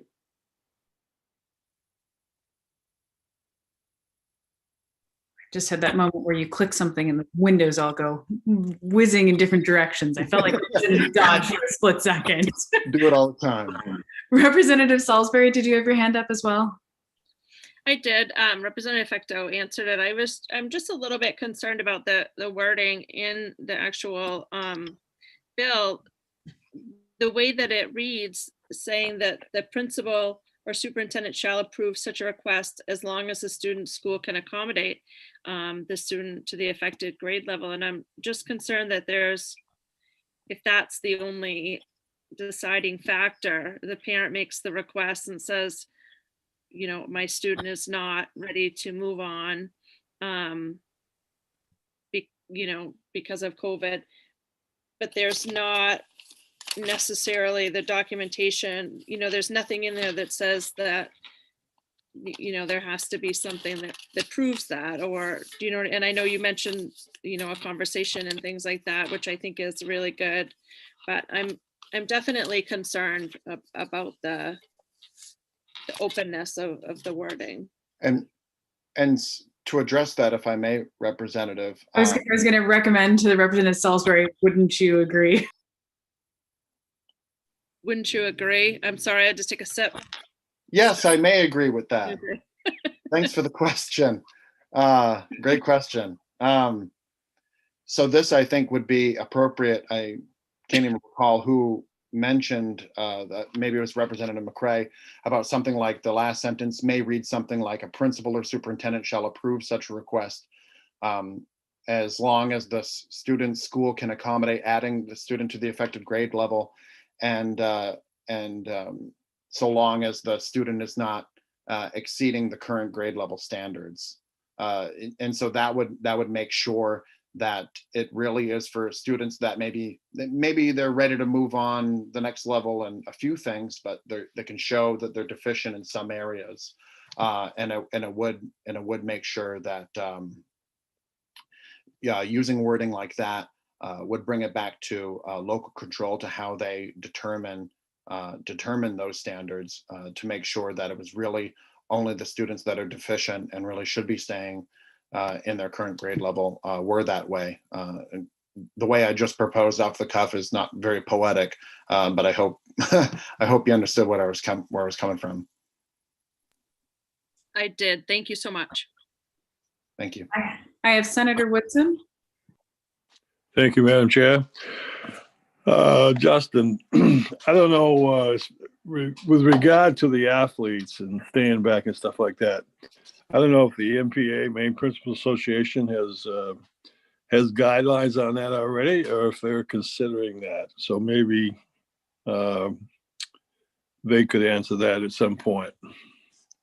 I try to stay away from the athletics portion because I know the MPA is always quite quickly to get off the seat of their chair to address these situations. I have a lot of confidence in them for handling this, and I'm sure these are conversations that they're going to be have already happened, because students have missed many different sports seasons. So I just kind of wanted to avoid the sports situation, because I always know they do a very good job handling these things.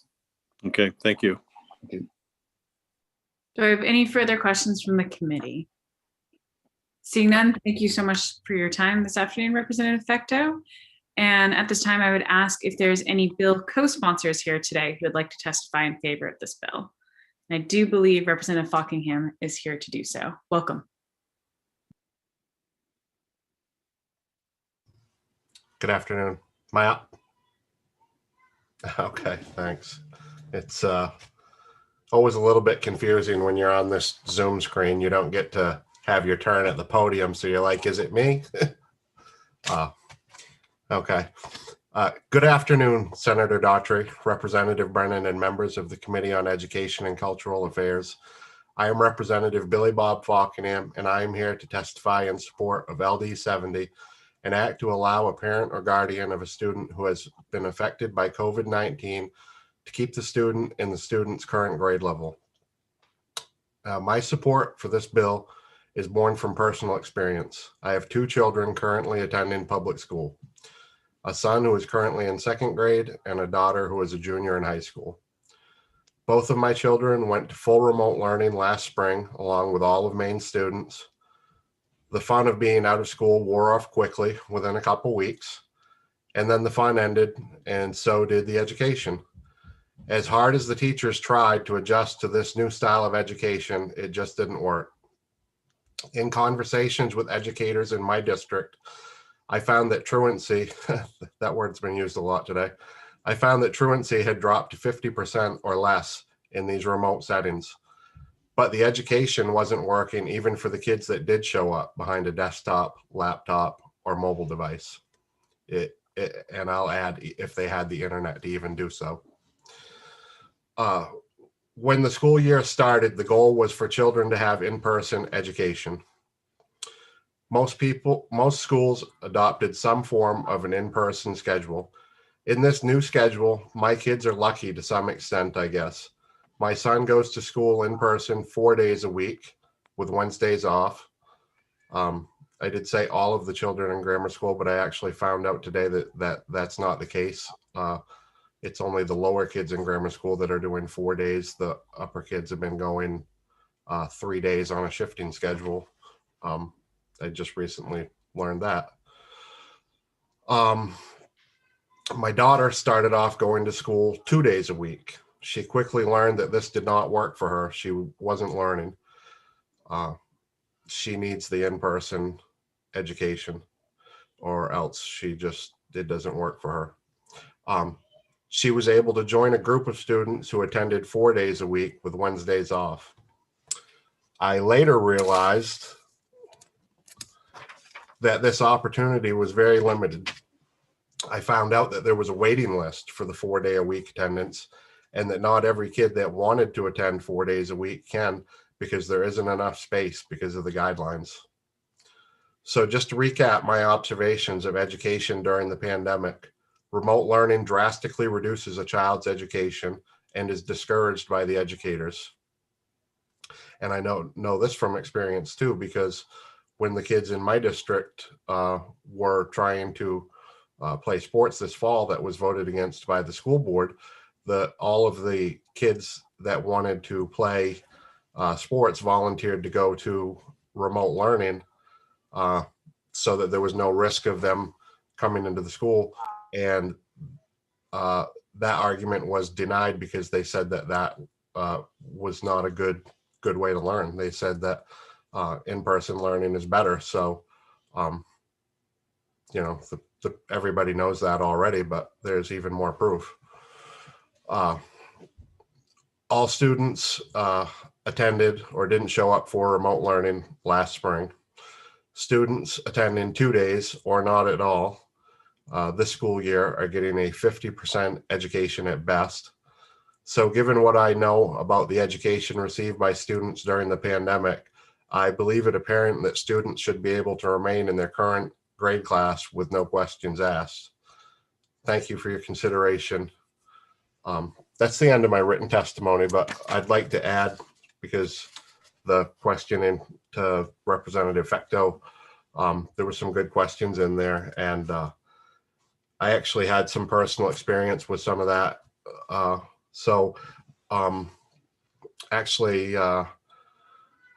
One of the big concerns would be that the lowering of overall standards, just because of the sheer number of students getting this lesser education, is going to lead to schools basically lowering the standards and moving kids on. So I think that parents know best how well their child has been educated and whether they're where they should be to advance to the next level.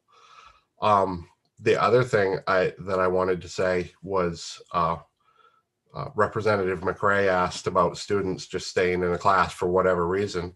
Well, that's actually something that I think maybe should be considered. I know that this bill is speaking about the COVID pandemic and the kids of the last year, but in my personal experience, I was put in school at 4 years old, and throughout my education, I had kids my age that, a lot of kids my age that were 2 years behind me in school. And my father has always said that throughout my education, the teacher, every time they met with the teacher always said that I was immature for my age, which made a lot of sense because I was not the same age as most of the kids in my class. So I think a pretty good argument could be made for letting a child stay back. And as a matter of fact, I attempted to do that when I got to high school.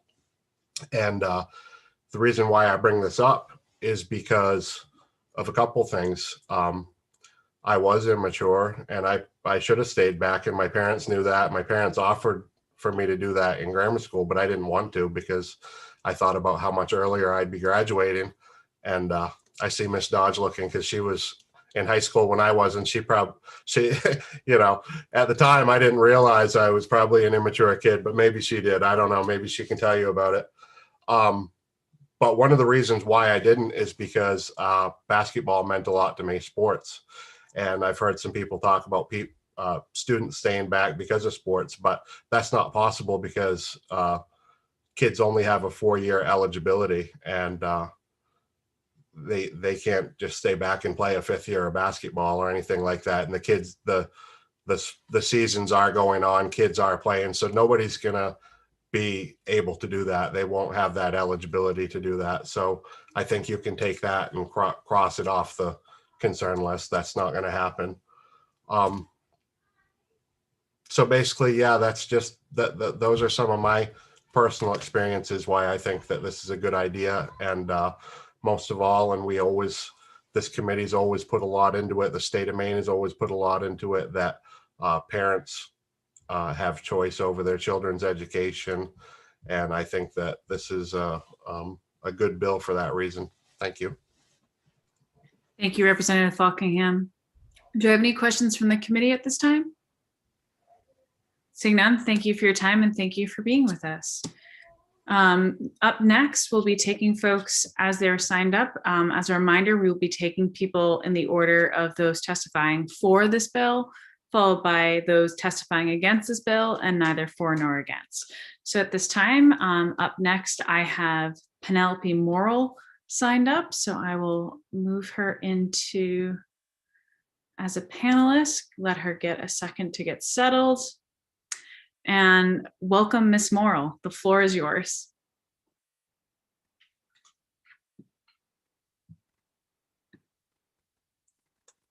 See, can you hear us, Ms. Morrill? Can you hear me? Yes, we can. We can't see you though. Oh, I just sent you an invite that should, okay. There we go. Now we can see you. And I must say kudos to Sam Baker. He's helped me incredibly to get this done. This is my first session addressing the legislature this year, and it's been tricky, but he's been a great help. So thank you, Sam. Senator Daughtry, Representative Brennan, and members of the Education and Cultural Services Committee, thank you for the opportunity to appear before you today. I'm Penny Morrell, State Director of Concerned Women for America of Maine, speaking for Concerned Women for America, LAC. Concerned Women for America is the largest public policy women's organization in the nation, with hundreds of thousands of members across the country. CWA of Maine supports LD 70, an act to allow a parent or guardian of a student who has been affected by COVID-19 to keep the student in the student's current grade level. CWA believes that parents have the supreme authority in the dictates of their child's education. Therefore, if a parent believes their child has fallen behind because of a lack of in-house education and or time out for sickness or any other complication due to COVID-19, the parent must have the right to decide whether or not to hold the child in the same grade. If it is believed by the parent that it is in the best interest of the student to remain in the same class for another year so as not to struggle by moving on to the next grade without the proper skills, the parent must have the right to dictate that prerogative. We ask this committee to vote ought not to pass on LD 70. Thank you, and I'm happy to answer any questions. Thank you, Ms. Morrell. Do I have any questions from the committee? Representative McCray? Thank you. I was looking for my raise hand in a hurry. Mr. Morrell, thank you for so much for being here. Did you say urge ought not to pass? Oh, ought to pass. Did I say not? Yeah. Beg your pardon. Thank you for clarifying that. Well, I got caught in the whipsaw and I'm thinking, wait a minute, where is she going with it? Thank you very much. Thank you. I would add. Ms. Morrell, you are on mute. My son started school when he was 4, like Representative Falkingham was talking about, and the teachers told me that he was, what was the word he used? Not, I can't remember what he used. Yeah, immature for his age or something. Immature, yes. Representative Falkingham's mouth, but. Immature, that's exactly what the teachers told me, and so I decided to keep him back in the 6th grade, and that turned out to be really a good thing for him.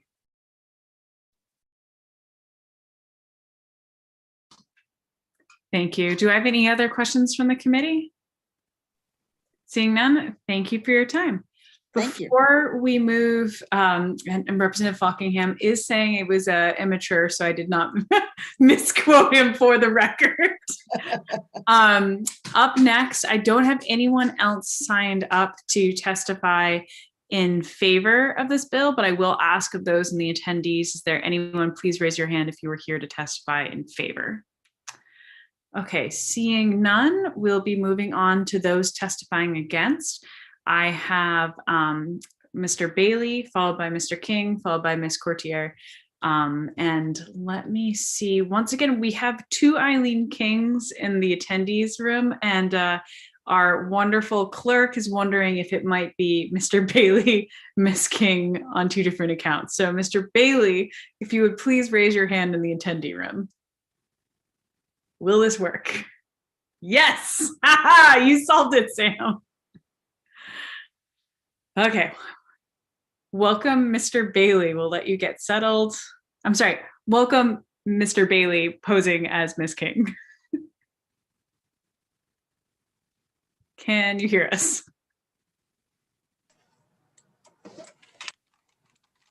Oh, we can hear you. We can't see you. There we go. Welcome. The floor is yours. I had to rename myself first, and then we can go. So there we go. Mystery solved. Okay, and you can hear me okay? Yes. Okay, thank you. Senator Daughtry, Representative Brennan, and members of the Education and Cultural Affairs Committee. I am Steve Bailey, Executive Director of the Maine School Management Association, testifying today on behalf of the legislative committees of the Maine School Boards Association and the Maine School Superintendents Association in opposition to LD 70, because we really believe the bill is unnecessary. I'd like to start out, though, by recognizing that we understand the concerns expressed by Representative Fecteau and appreciate his concern for the students that he referenced. Given this concern, we don't feel the bill is necessary. While it's very well intended. There already is a process that does allow for the retention of students with the approval of the principal. Based on model board policy, the process does involve parents, the student's teacher, the building principal, and other staff as appropriate. A copy of that policy is attached to our testimony.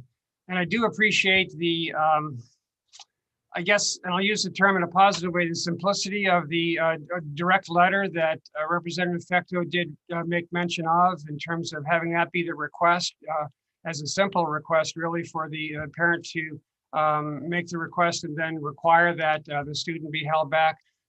We really do feel, and I would even say from direct experience over many years of being an elementary school principal, as well as assistant superintendent dealing with many of these issues, that we actively sought the involvement of parents, and in most instances it was the parents who had the final say with regard to what was felt to be in the best interest of those students, taking into account for sure all of the information from the teachers, from the counselors, social workers, and other personnel professionals that would have been working together to make decisions on the best interest of those students. The policy and practice allow the principal to make the final decisions regarding retention. If a parent is dissatisfied with that decision, an appeal may be made to the superintendent. This process needs to be followed when it comes to COVID disruption, as well as the other scenarios where students can fall behind academically.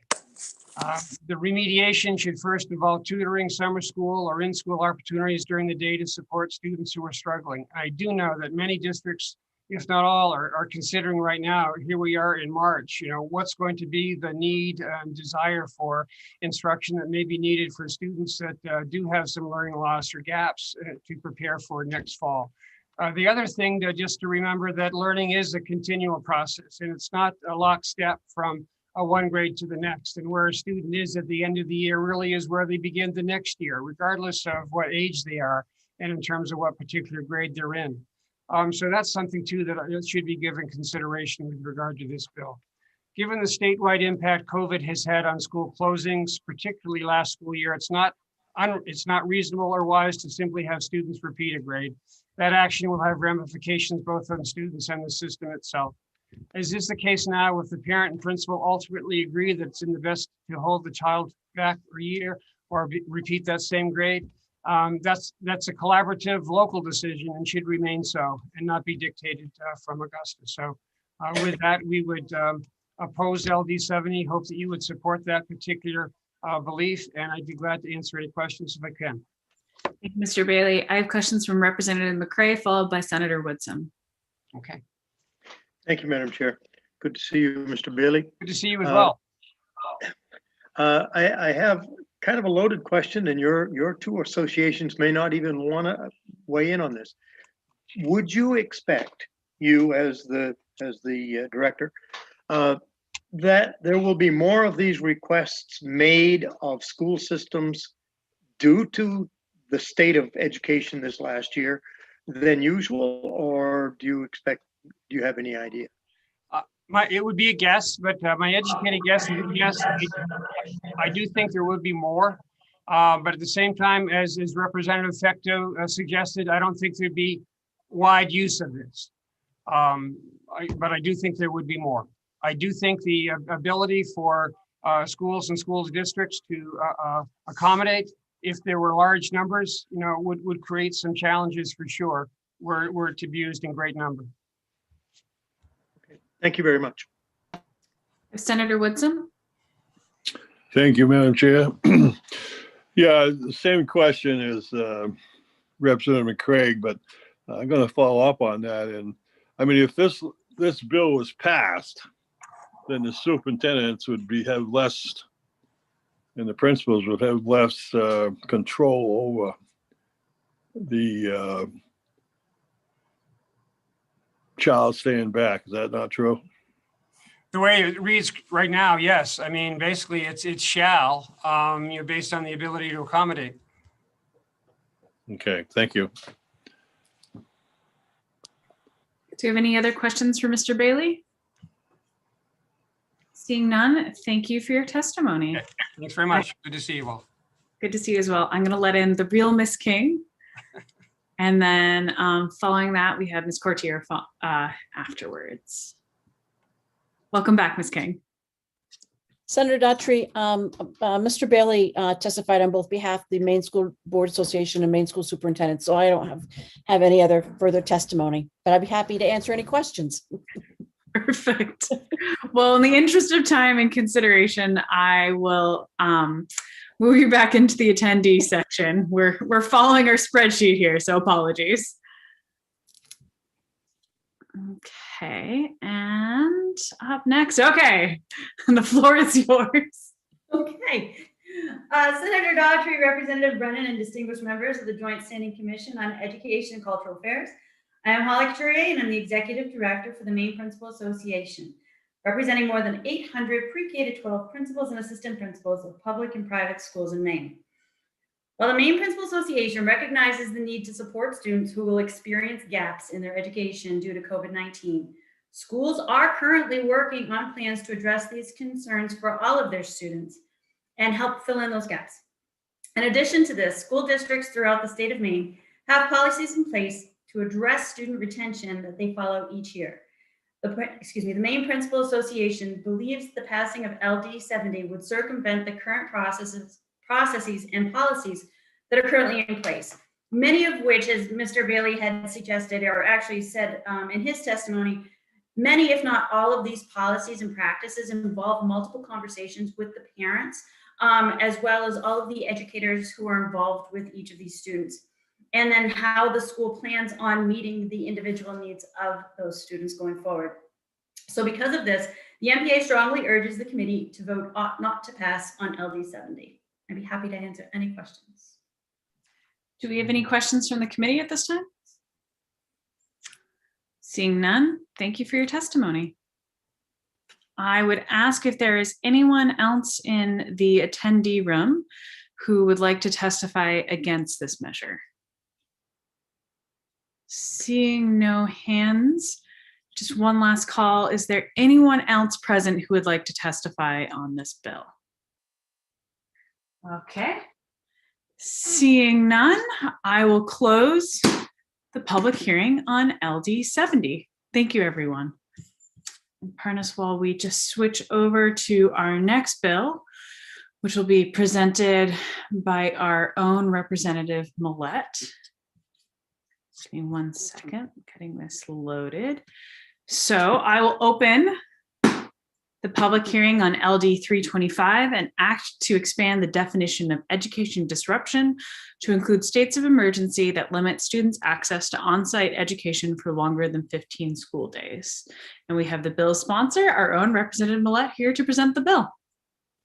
Thank you, Madam Chair. My apologies, everyone. My computer just crashed, so now I'm working off of my iPad and my phone. So give me 1 second here. Right.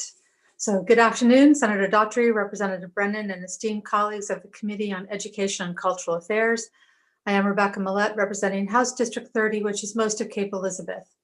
I am honored to present to you LD 325, an act to expand the definition of education disruption to include states of emergency that limit students' access to on-site education for longer than 15 days. Late last week, Hillary Risler shared with you and all interested parties an amendment that would strike and replace the original bill, and thankfully this ridiculously long title. I am grateful for the Department of Education's efforts to support the intent of this legislation, which is to find an alternative diploma pathway for students who were highly challenged before the pandemic and now are even more in peril with hybrid or remote learning. The amendment allows fourth-year students to apply for a Department of Education diploma if they are unable to meet their local high school graduation requirements due to significant interruption of their education due to the pandemic. Recognizing that COVID has significantly interfered with all grades of our high schoolers' education, not just seniors, this pathway would be available until 2025. The pandemic's toll on our students extends beyond academics to social, emotional, mental well-being, as well as housing instability and hunger. As we know, each student's challenges are unique and will require our educational community to offer multiple avenues for impactful remediation and support.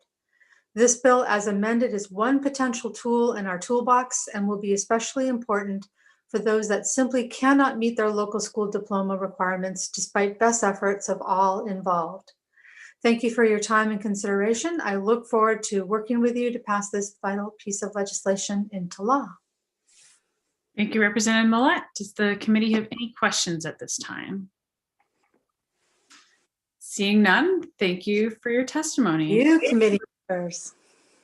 So do we have any bill co-sponsors present who would like to testify?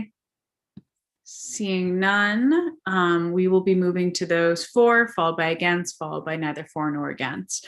Just for folks who are listening, in the list I have Ms. King, followed by Anna Mayers, followed by Jeff Burnett, followed by Leonard Holmes, followed by Holly Courtier. So we're going to start off and welcome back Ms. King. Welcome back. Long time no see. And you're on mute.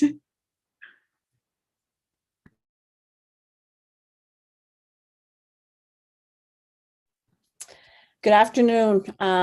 Senator Daughtry, Representative Brennan, members of the Education and Cultural Affairs Committee. I'm Eileen King, Deputy Executive Director of Maine School Management Association, testifying on behalf of the legislative committees of the Maine School Boards Association and the Maine School Superintendents Association in support of the proposed amendment on LD 325.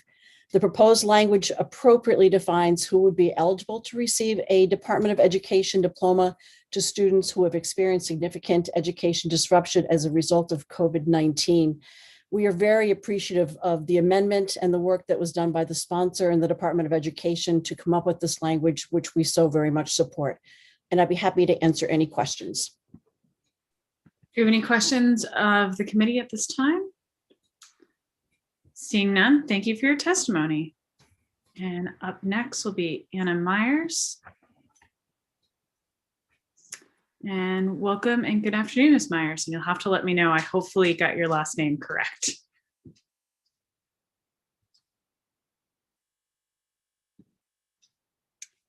And do we have you, Ms. Myers?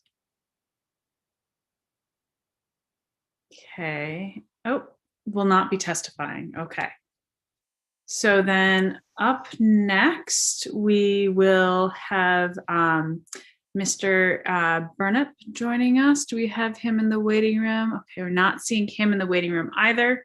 So we'll be moving on to Mr. Holmes.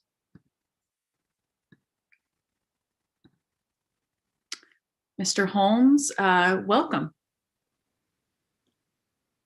Thank you. Everyone can hear me, I take it? Yes. All right. 1 second. So Senator Daughtry, Representative Brennan, and members of the Education and Cultural Affairs Committee, I want to thank you for the opportunity to speak with you today about this bill. My name is Lenny Holmes. I've been involved in education for over 25 years. I'm currently the Director of Alternative Education for MSAD number 6. However, I'm here to speak to you today in my capacity as the President of the Alternative Education Association of Maine. As you may know, alternative educators throughout Maine work with students who have often struggled in school for many years and for a variety of reasons. Some of those typical reasons include socioeconomic, mental health, substance abuse, or other issues. These students are frequently credit deficient when they come to us. The top priority for all alternative educators is to find a pathway to get the students we serve a high school diploma. I hope I've played a small role in getting us here today for this discussion of LD 325. We all know this has been an unprecedented time in education. We've heard many speak of that today. For most schools, it was March 13th, 2020 that began the onset of the disruption to education caused by the COVID-19 pandemic. I don't think anyone at that time had any real idea of the changes that were coming for Maine students. I would like to share one personal example with you that I've been experienced here and typical of what has gone on throughout the state. I have a student who came into my program his sophomore year. One of the things alternative educators know is that building relationships with students is the key to having success with them. I often say we use the relationships we create as leverage with our students to get them to complete their schoolwork. This particular student was easy for me to get to know. He had a real passion for basketball, and he knew I did as well. He even invited me to his recreation league games on Saturdays, for which I was happy to attend.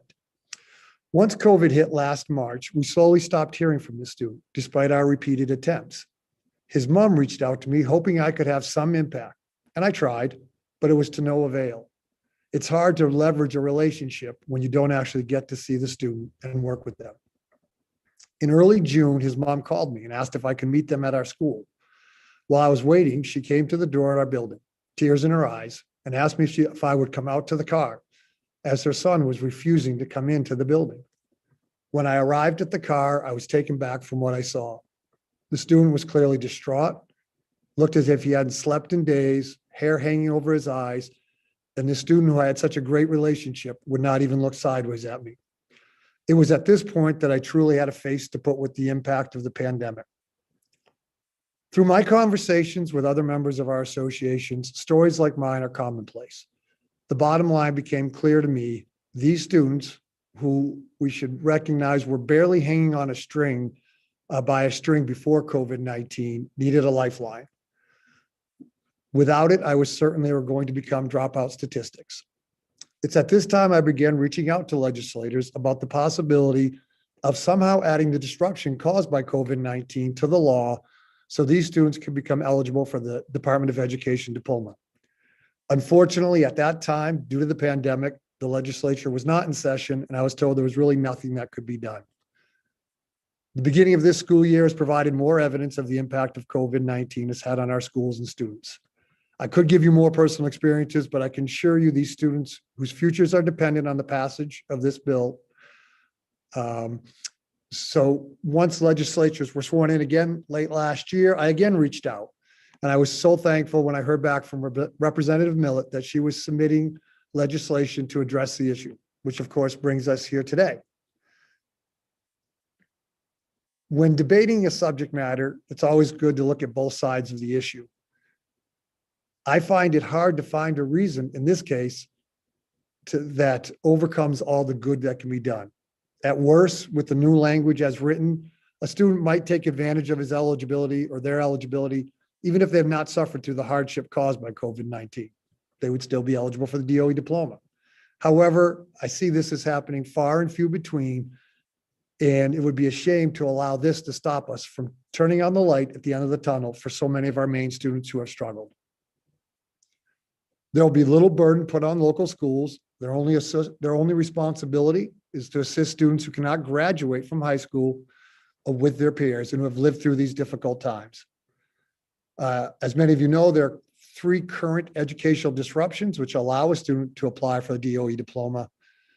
In my opinion, the issues caused by COVID-19 more than rise to the level of interruption of the other already defined disruptions. I could even argue that the COVID-19 has had even a greater impact. There's always been an equity gap in schools. COVID-19 has magnified that gap. These students who are already at a disadvantage have without question been impacted even greater due to the pandemic. Finally, I personally have 3 students in my program who will directly benefit from this emergency legislation. One of them is a student I spoke about earlier.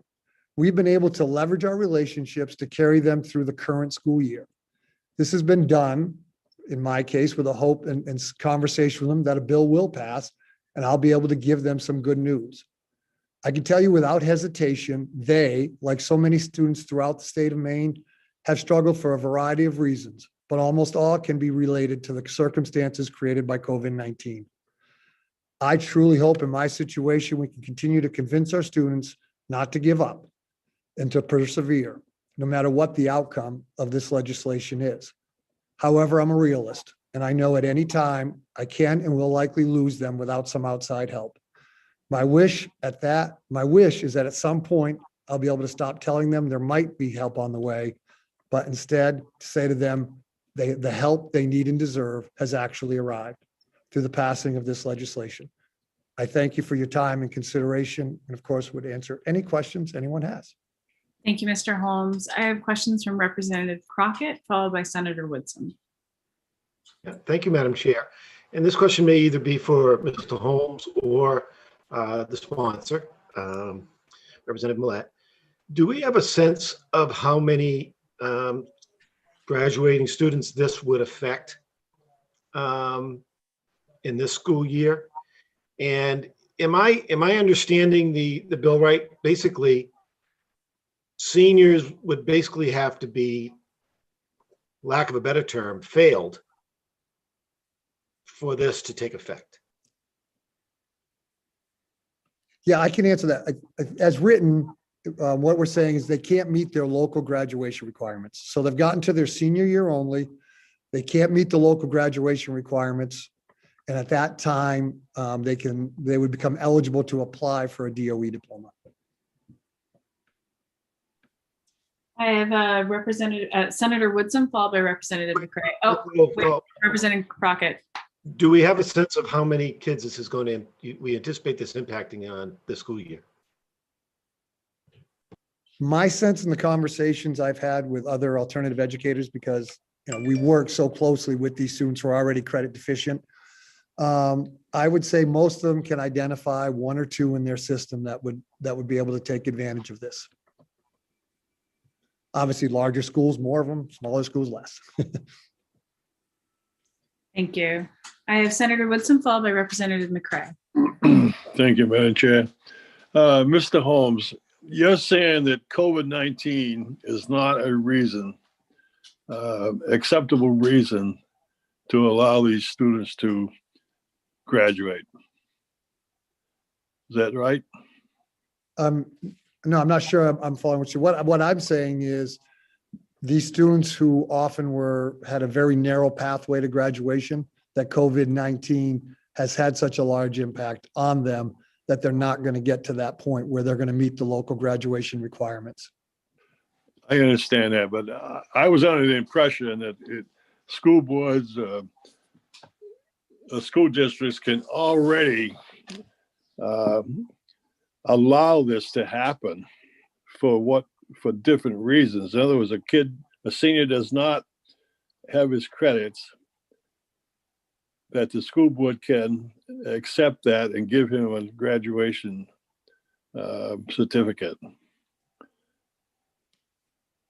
I'm not aware, and I can tell you my conversations again that I'm having with throughout the state. There are some districts that are making some exceptions. I know, and I can tell you for personal example, in our district, they've lowered the total's been lowered by 2.5 credits or something of that nature to 24. But it is a local decision, and I think this would more say that if a local district doesn't allow for it, this does give the students an opportunity. As I mentioned, it's already in the law, those 3 other educational disruptions, this would just say that the students who've gone through the COVID-19 pandemic while they were in high school would at least have the chance to apply to the DOE for a DOE diploma. Does that make sense? I don't know if I answered that. Yeah, it makes sense, but okay, thank you. Okay, up next, I have Representative McCray. Thank you, Madam Chair. Thank you, Mr. Holmes, for being here. I have probably a couple of questions, but I'll start out with, would you say that this bill would be aimed at alternative ed only, or any student that just because of identified as COVID-19 deficiencies would be eligible for this diploma? Yes, this would be for any student. Okay, yeah, that's great. I kind of thought that, but I wanted to go there before so we'll take the kid that you met in the car with, and you say that he is back in the fold, and you're holding this carrot out, and you hope you can feed it to him. Okay, and we passed the bill. Would your school or you as the instructor or somebody at SAD 6 have to supply the DOE with an affidavit stating the circumstances and requesting the DOE diploma? The DOE, currently there's an application process. So yes, for example, with any of the educational disruptions, there's some type of evidence that has to be submitted with the application to support the eligibility of the student.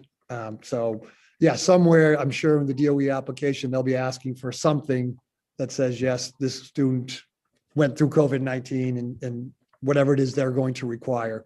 They set the requirements for what the application is needed to kind of address your issue. Okay, thank you very much. Do you have any follow-up for Representative McCray, or all set? All set. Do I have any further questions from the committee at this time? Seeing none? Could I say one more thing?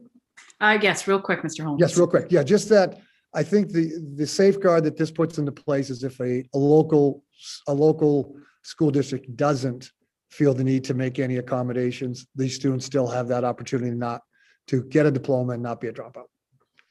Thank you. Thank you, Mr. Holmes. Up next, I have Ms. Courtier, and I'll be promoting her to panelist. Thank you, Mr. Holmes, for your time. And then after that, we have Jeanette Kirk.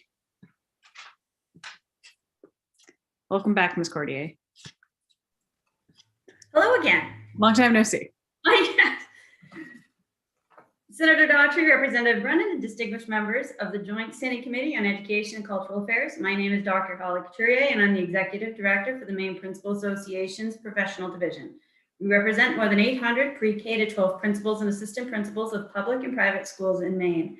First, I do want to say we the MPA Legislative Committee greatly appreciate the additional time that was put into creating the amendment to 325. We definitely appreciate that. The MPA Legislative Committee unanimously voted in support of LD 325 as amended. We agree that those who are in their senior year of high school and up until the impact of COVID-19 were on track to graduate, but their education was so severely disrupted that they will not be able to meet the graduation standards set by their local school, ought to have the ability to apply for and hopefully receive a Department of Education diploma. We also agree that having an end date to this amendment of September 1st, 2025 will allow for those who are currently in their 9th, 10th, and 11th grade year the same opportunity to receive a diploma. The MPA strongly urges the committee to vote ought to pass on LD 325 as amended. Happy to answer any questions.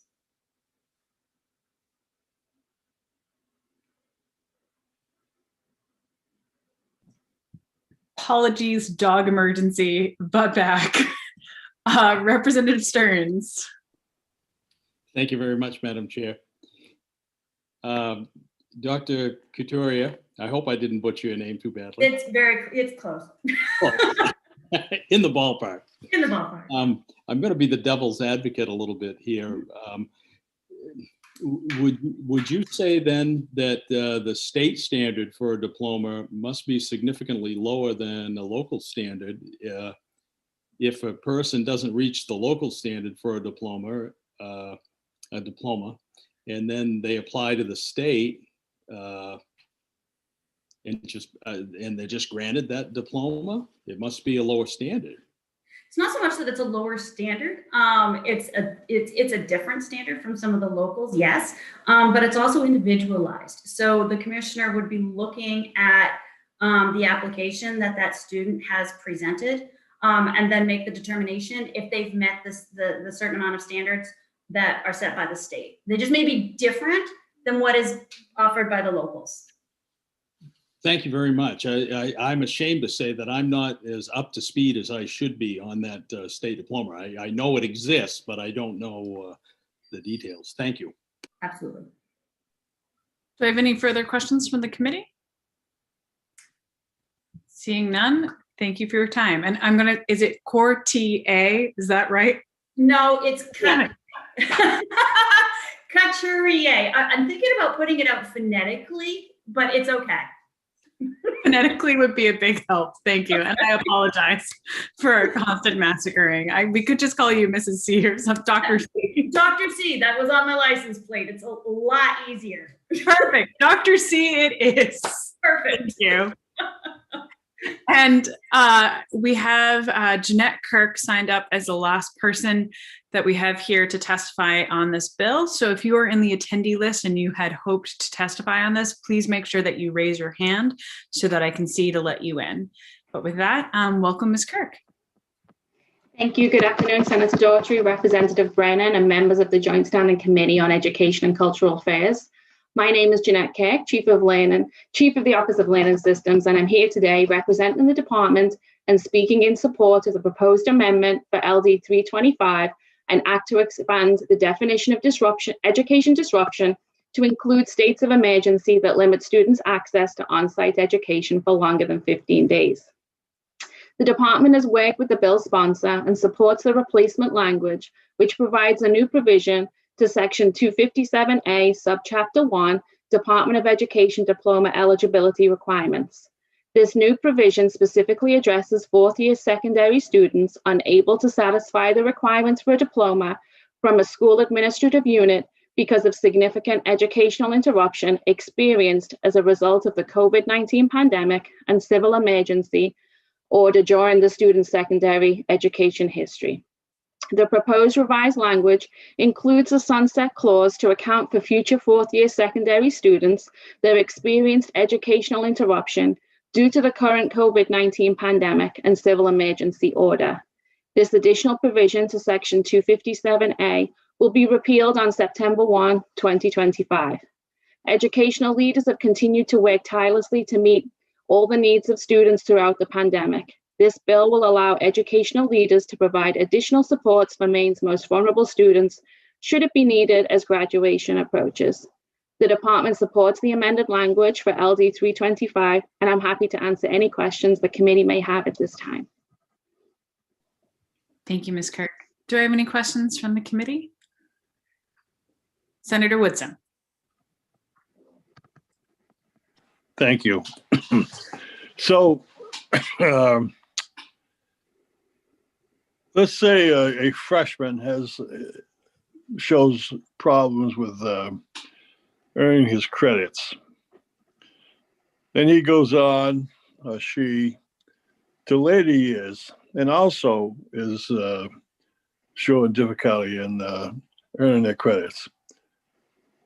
How do they weigh?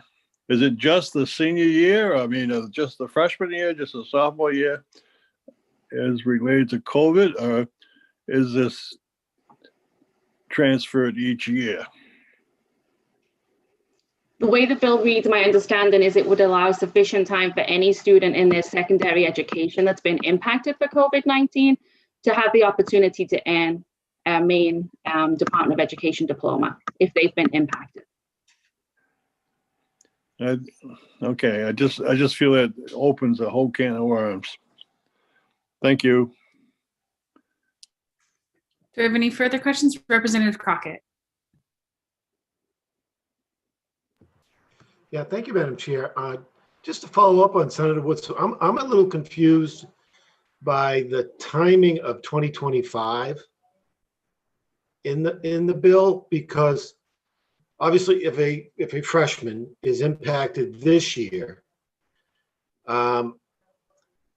if they waited until 2025 to reach out to the DOE, how did they recover from the issue that took place in 2021 and get to their senior year? And then in retro, they're coming back. I'm just a little confused by how that works.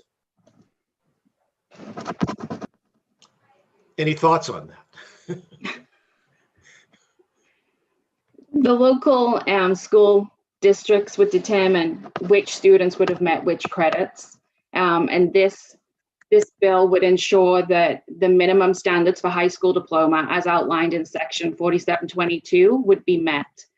Should a student not be able to meet those standards that are outlined at a local district, the minimum would have been achieved by the students as a result of the pandemic.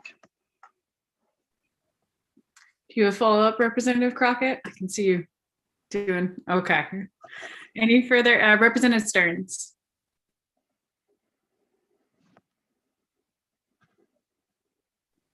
And you're on mute, Representative Stearns. We should have a fine jar. I know, right? We put money in, although it should start after I'm done. Would it be safe to say then that if a local school unit had standards for graduation that exceed the state minimum standards, that would be the opportunity where one of these seniors might say, you know, because of the COVID circumstance, I was unable to attain the local standards because it might be a high amount of seat time, credits, that type thing. However, I do qualify for the state. Would that be a safe thing to say? Am I on the right track? I believe so, yes. Thank you. Representative McCray? Yes. Might it be, as a friendly offering, rather than saying senior year, fourth year in high school, because those kids that fell back, no, I'm seeing Representative Millett, but I see kids falling back on the first year, their freshman year, their ninth grade year, and they may not actually become sophomores, juniors, seniors. Is that something that is counterproductive on this?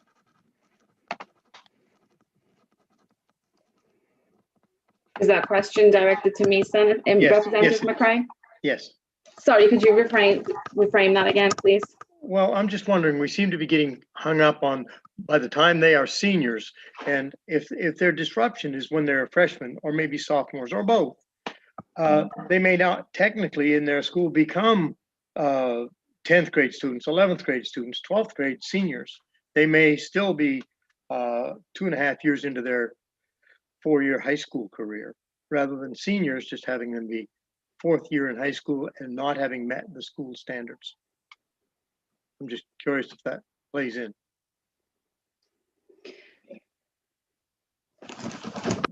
I'm not sure how to answer that question, to be honest. Basically, what we're trying to say is we're trying to ensure that any student in their secondary education career, that portion of their schooling, if they've been impacted by COVID-19, are unable to achieve the graduation standards as outlined in their local district, that has provided that they had met the minimum requirements for graduation of a high school diploma, would be able to do so.